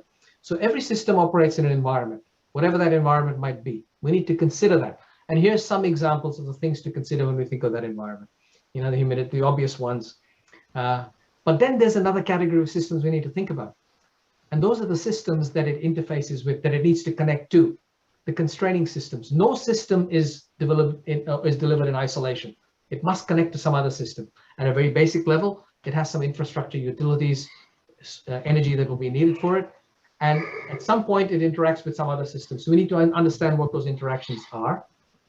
And then there's a third system, is the systems that enable it, that bring it into being, that sustain it through its life, and that take it out of service. And these systems are foundational to be established because they actually affect how suitable and how effective the system is going to be when we use it. So when we think of a system, we have to think of also its heritage. No system is done in a vacuum or greenfield. It always fits into a greater context and has some inheritance, and it has a purpose, a need. So when we think of a system and we think of defining the purpose of a system, we really need to think of all of these four systems. So when we think about the requirements architecture of a system, when we translate a concept into a functional architecture, don't just think about the system, but think about these four systems. Think about the system itself, obviously. Think about the interacting systems that it's going to interact with, the enabling systems that will enable it. How am I going to use it? How will I maintain it? How will I modify it? How will I train the people that will be using on it? Those types of things. And it's influencing systems. So this is just a jump past this. A reference architecture, if you're ever thinking about defining a system in terms of the needs and the capabilities and the fidelity for a modeling and simulation system, for example, think of not just the system of interest, but think of how it will be used, how it's going to be enabled, how it's going to be managed, and all of those aspects come into making sure and then delivering a system that actually is holistically, you know, good and can be used effectively. That's a summary of that, and we're almost there. 5:20. Any questions on any of this while I swap screens?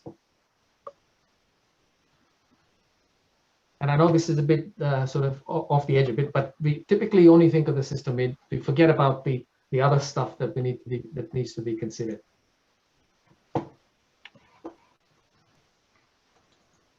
So it's going to be a really fast one on 11. Here we go.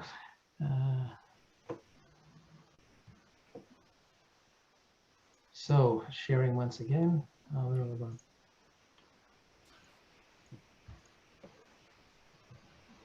Is everyone still awake? Yeah. Mm-hmm. Yep. Stop.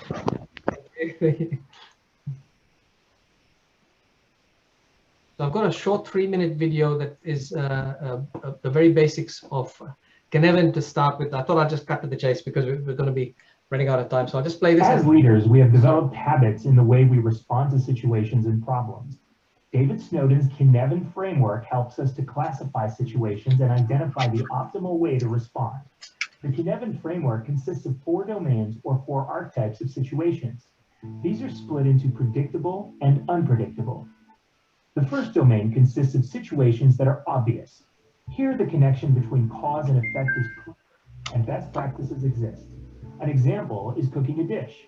In this domain, the best way to react is to sense, categorize, respond. So look at the situation to select the best practice, like a recipe or checklist, and take action. In the complicated domain, the connection between cause and effect is less clear. It requires experts or domain expertise to figure it out.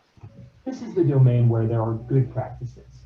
An example of such a situation is when you're building a factory.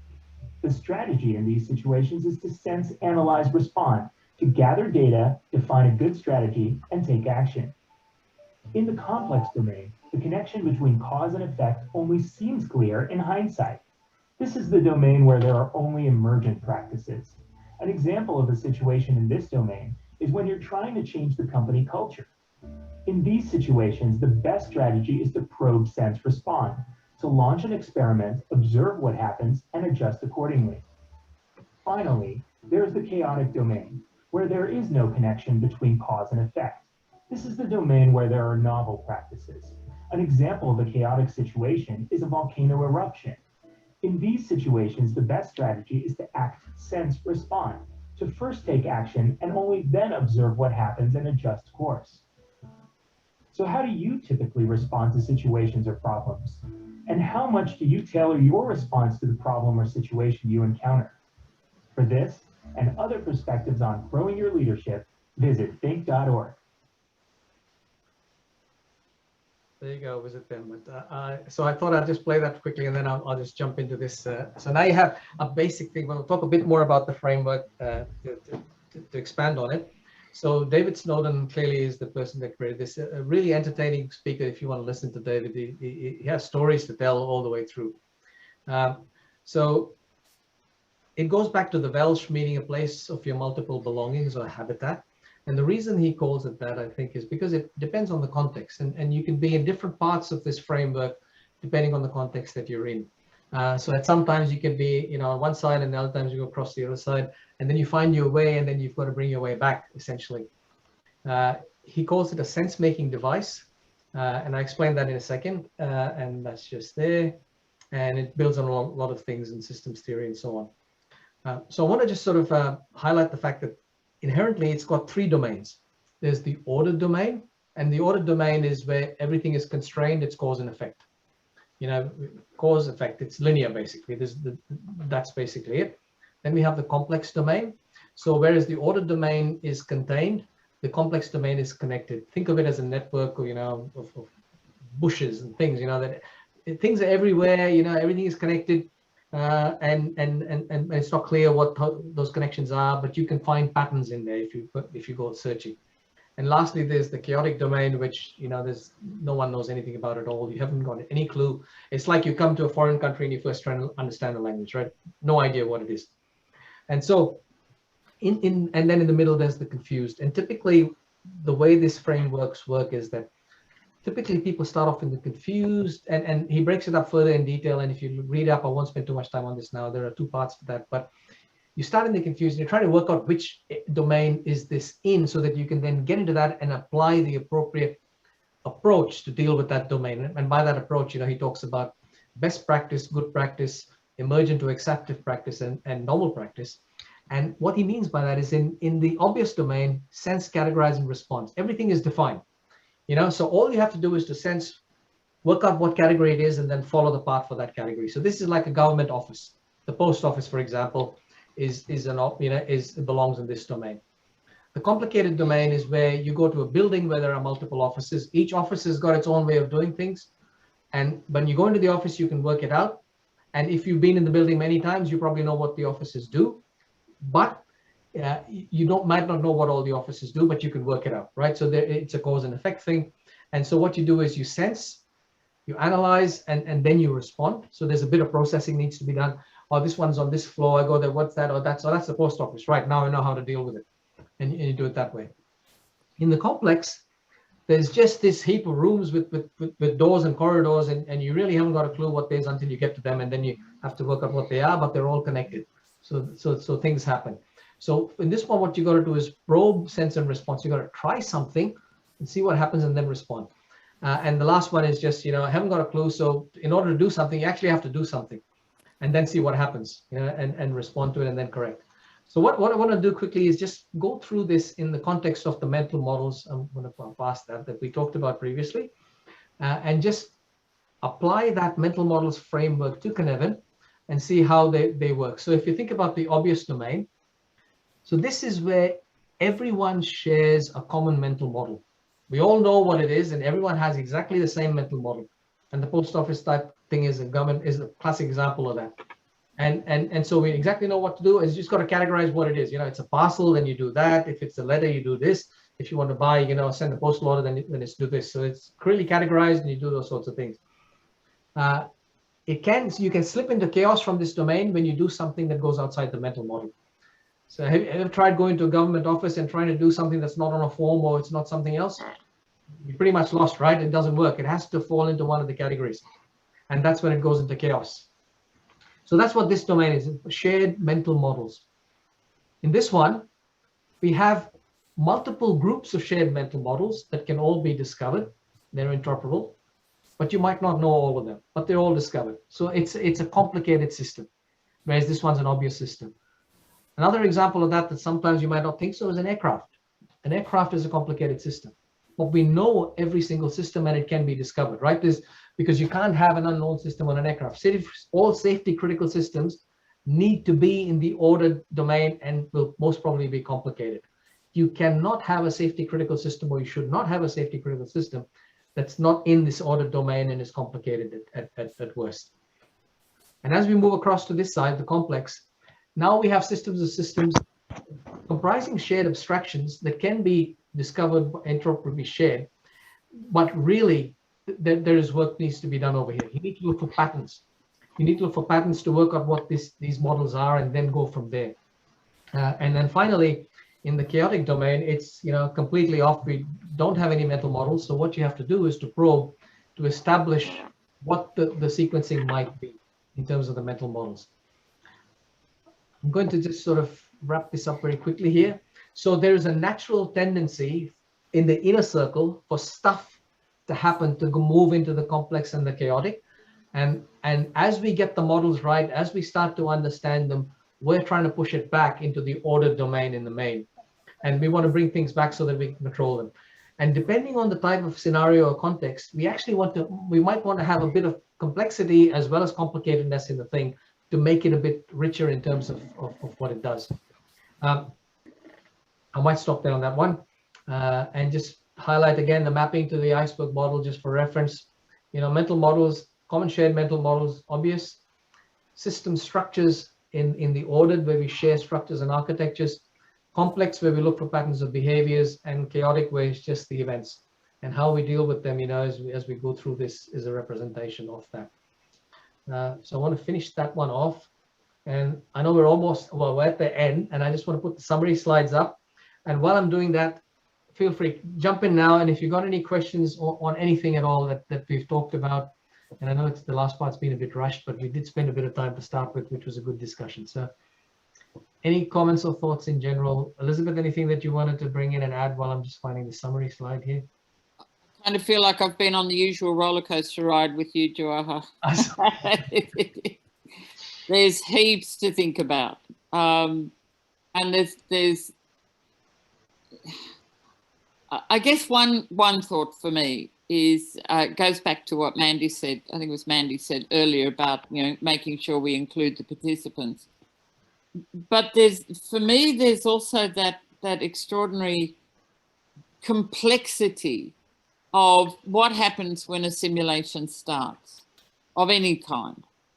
So I've recently been sort of toying with the phrase of all simulations are stable until you add participants.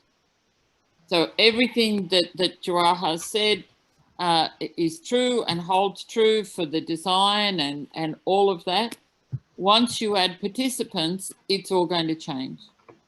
And the more you're able to think through how participants might respond to it, the better it gets. But also, how are you going to respond to them? That's sort of the other side of the coin. It's about the whole philosophical stance you're going to take as a facilitator. So the conversations in this conference about ethics are really important. If you can, I'd suggest you have some tea and settle down, but then come back for Marika De Visa's game that she's running, I think at 6 o'clock tonight or 6:30. But she's in Holland. We sort of put it on a time that meant she wasn't getting out at a terribly stupid hour. And I think that a lot of what JB's been talking about here will then be enacted in the course of her game. So it'd be a really good practical follow-up. And that's all from me. Thanks, JB, as usual. It's been. I shall attempt to go through this quickly, and I really appreciate everyone hanging in there all the way through, especially we didn't take too many breaks either. So let's wrap up, right? Just to quickly summarize. So we started off with the motivation for systems thinking, system archetypes, and how there are always unintended consequences when we focus on the surface. The cats of Borneo, you know, the shifting the burden archetype. You know, we've been shifting the burden for a long time. Patterns in, you know, when we see these patterns, it's really telling us that this is that's a classic archetype, system archetype pattern where we're not fixing the root cause, we're symptomatically fixing. And I wonder if we're doing that when we're looking at this whole COVID situation. We talked about the what and the how, a framework of, you know, the three questions, the why, the what, why, and how, looking into a system to understand how it works in terms of its structure, looking out to understand what it needs to do in terms of its environmental context, and understanding why it behaves a certain way in terms of its heritage and its aspirations. We talked about modeling and simulation at a very high level, you know, the concept of fidelity, what a simulation is, what a model is, the importance of, you know, fidelity is scope depending on the purpose. It's always about the purpose. And then when we think about that, you know, the concept of interoperability, abstraction, and how that purpose needs to be given consideration. We categorize simulation, you know, into live, virtual, constructive, and human simulations, and how they could be then blended in an augmented virtual reality construct, or they could be integrated into a defense interoperability construct. Talk about mental models and fundamentally how they define our behavior. Everything we perceive the world to be is based on our mental models of our experiences of reality, and how powerful those mental models are, the concepts of efficiency and effectiveness as being foundational to this aspect. Systems models, you know, what we're trying to do when we create systems is really translate a concept into a capability. And the process we go through is called engineering systems. But really what we're trying to do is to do it most effectively and efficiently. And it's about capturing models and building models. When we think of a system, think of four systems. Think of the system itself, its interacting systems, its enabling systems, and its influencing systems, its heritage. And use that to make sure we think holistically. Think of complexity, you know, the Cynefin framework is a framework, and we talked about how mental models map back into that framework. And lastly, I just wanted to take us back to this, you know, and I said we'd come back to this. Are we in a simulation? And so I want to just quickly, given what we've just done and everyone has participated and seen, let's come back to what is reality. So if we say that everything that we consider to be true is an abstraction, a model in our minds of what we have come to believe through our experiences, through our learning and our perceptions. What is that telling us about reality? That we're perceiving it through our senses. So it's limited in terms of what we perceive individually by our senses. It's how we are able to sense the world around us. So by definition, it's an abstraction of that reality. It's an abstraction abstracted through our senses. Does that seem right? So we limit that reality, and so therefore we don't perceive the world we see as Umubata Matarana says. We see the world that we perceive. Now, if our biology, if every person's biology is different, physiology or DNA, that would mean that our senses would be slightly different, give or take a little bit. Our experiences in life are absolutely different, right? No single two of us have got exactly the same experiences. So therefore, the mental models that we've created of what the world is are unique to us. So we carry our mental models of what that reality is. So René Descartes, you Probably heard this, right? I think, therefore I am. You say, yeah, I use my brain, I develop mental models, and that's why I know I exist, because I can do this stuff, right? So the question I then ask is, if that's the case, then who am I? So I'm thinking, therefore I'm, but who am I? But if you go back and think about if who we are the mental models that we've created of reality, then this is what I think we are, right? So who am I? I am my heritage, my experiences, where I've come from, my environment, the interactions I have with the people in my life, work, family, so on, those relationships, and my purpose, right? My vision, my aspirations. And if you take... I'm going to put a spinner on this. Yeah, I think we should say, who am I? And we should answer, I am who I choose to be. That's a very good point. That's a very good point. I think you're looking ahead, Mandy. But anyway, that's good. That's excellent. That's a great point. Yes. And who said that, Mandy? Go on. No idea. Okay, I will get to that too. But that's a brilliant statement. Absolutely. And that's so true, right? Because all of these things are our choice, other than the fact that we're born into a particular heritage. But, you know, we choose everything that happens after that through the choices we make in life, depending on the environment we're in and the relationships we establish, all of these things. And really, they are what make us. If you take these away, then we cease to. There's sort of parts of us that don't exist in isolation. So if we move this forward a bit, right? So if our mental models then form our belief systems, and they do, every decision, every choice we make is then taking those models and executing them in a simulation, right, in our brain. So we're running simulations of reality based on the models that we've created, and we make choices. And those choices are based on how we feel when we run those simulations. It probably takes a bit of thinking. With me so far on this? So far, so good, right? Yep. So now, the question then is, where is the simulation? So is the question, are we in a simulation, or is the simulation in us? So far, what we're saying is that we've got models of reality. We're executing them in our minds, in our brains, and we're making decisions based on that, based on how we feel, right? So if that's the case, would anyone question the fact that there is a simulation happening in us all of the time? And by the way, just turn your mics on and start talking now, because we only got 2 slides to go, right? So we're going to wrap it up. But I personally, do you think that's not the case? That is the simulation? Are we not having a simulation running in us? It's just happening in our brains, and it's based on what we perceive the world to be, right? So then the question comes back is, well, what about the other one? Are we in a simulation? Let's think about that one for a minute, right? That's a dangerous concept. Who's running the simulation? All right. So I won't answer that one, but I'm going to get on this one. Yeah, sorry, go on. Someone say something? Yeah. I said that's a dangerous concept. It depends on who's running the simulation. All right. So I want to just remind us for a second. So what's the definition of a definition of a simulation? Is the execution of a model over time, right? What's a model? An abstraction. Remember the definitions we put up before? So a model is an abstraction of reality for a purpose, and a simulation is an execution of that model, of a set of models. Anyone remember that? Yeah. Right. So that's so keep that definition in mind. So the question is, are we in a simulation, right? So definition of simulation, that it's a model or a set of models that is an abstraction. So there is some abstraction that's happening, and it's happening in time, right?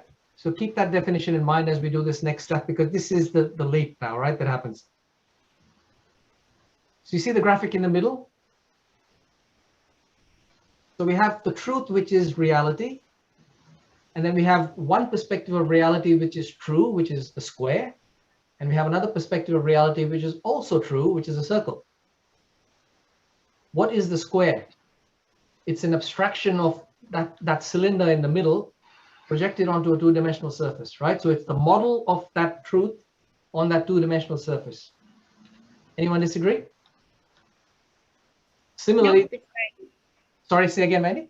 No, it's good. It's valid. Right. Similarly, the circle is an abstraction of that same cylinder on another two-dimensional surface. Right?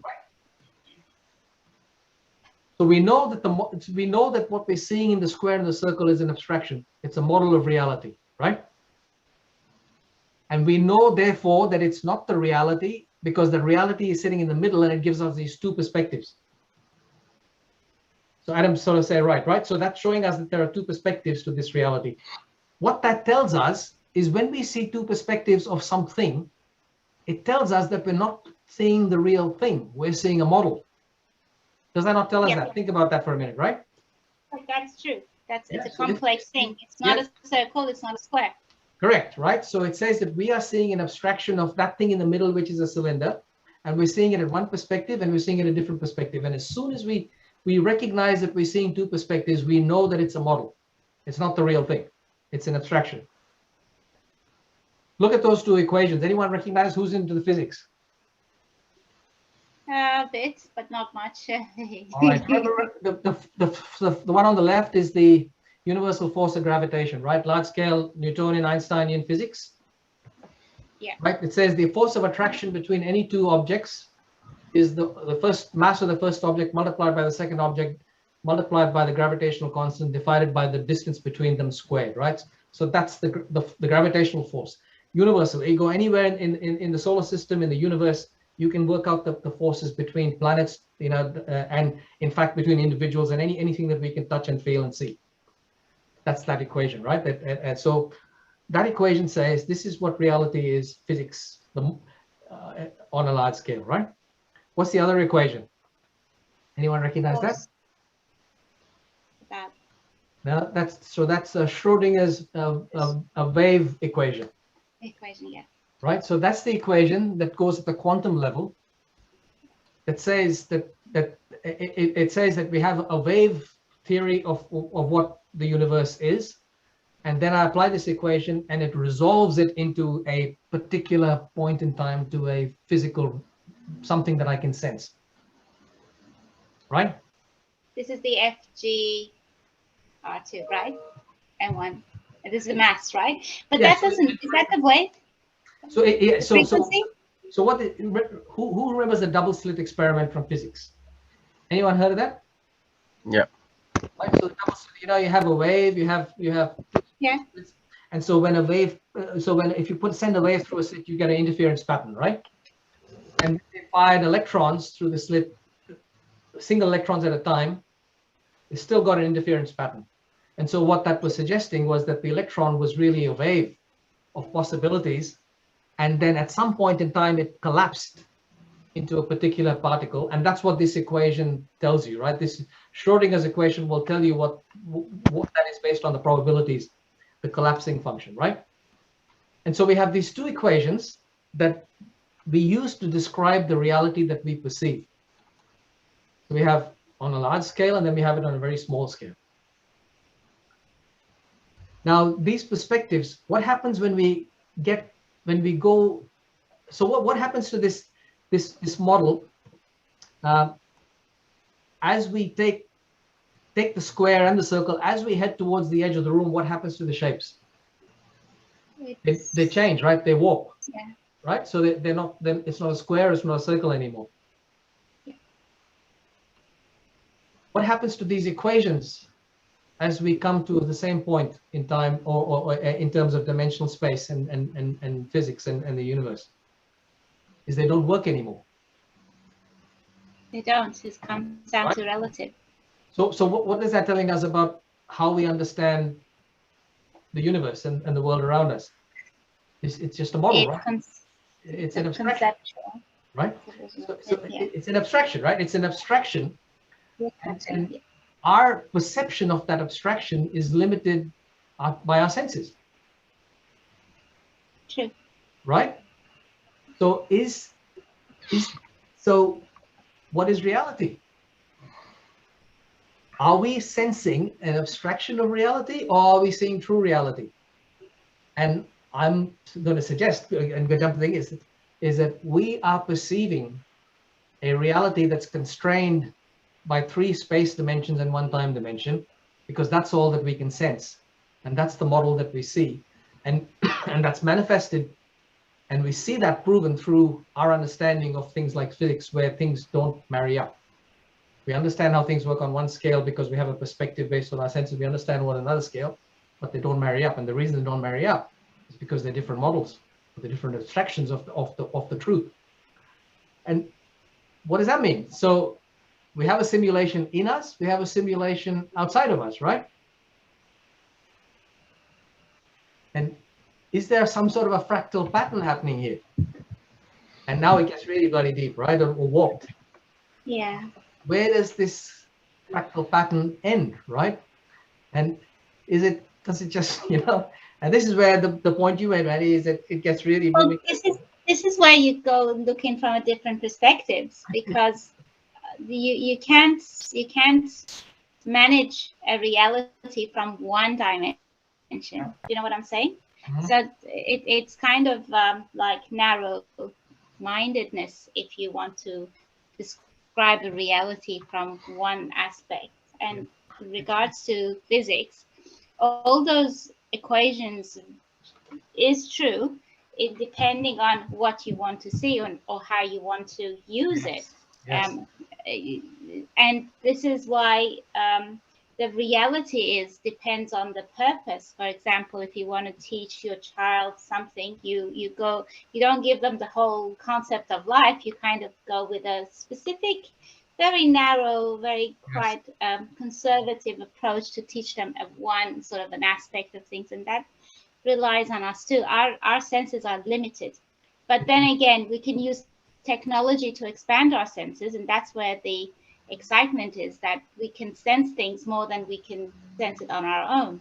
Indeed. And that's where we come to reality. And this is why if I was sitting in my home, I wouldn't know that this conference was on, except that I am now linked through a technology and I can see what other people are doing. Yes. But my senses would not be able to sense that on its own. I'm using technology to advance it. So then again, comes down to reality. When we understand the quantum or the participants, we can actually, because everything has a reaction to the environment. For example, the birds, the person in the simulation. We also learn, as educators, learn from our participants on how to improve. So it's kind of like a action-reaction sort of a thing. And as long as the principles or the sets are set properly, then the whole experience comes into sort of context. I don't know if I'm making sense. I'm going too philosophical. I think all of this stuff is fascinating, right? It makes you think. It is fascinating. Yeah. And so to finish off, almost there. So this is there's what you pointed out, Penny. That's where that saying came from. See on the left? Yeah. Can you So see said that? it Carl Gustav? It is Carl Jung. So can you see what he says on the left?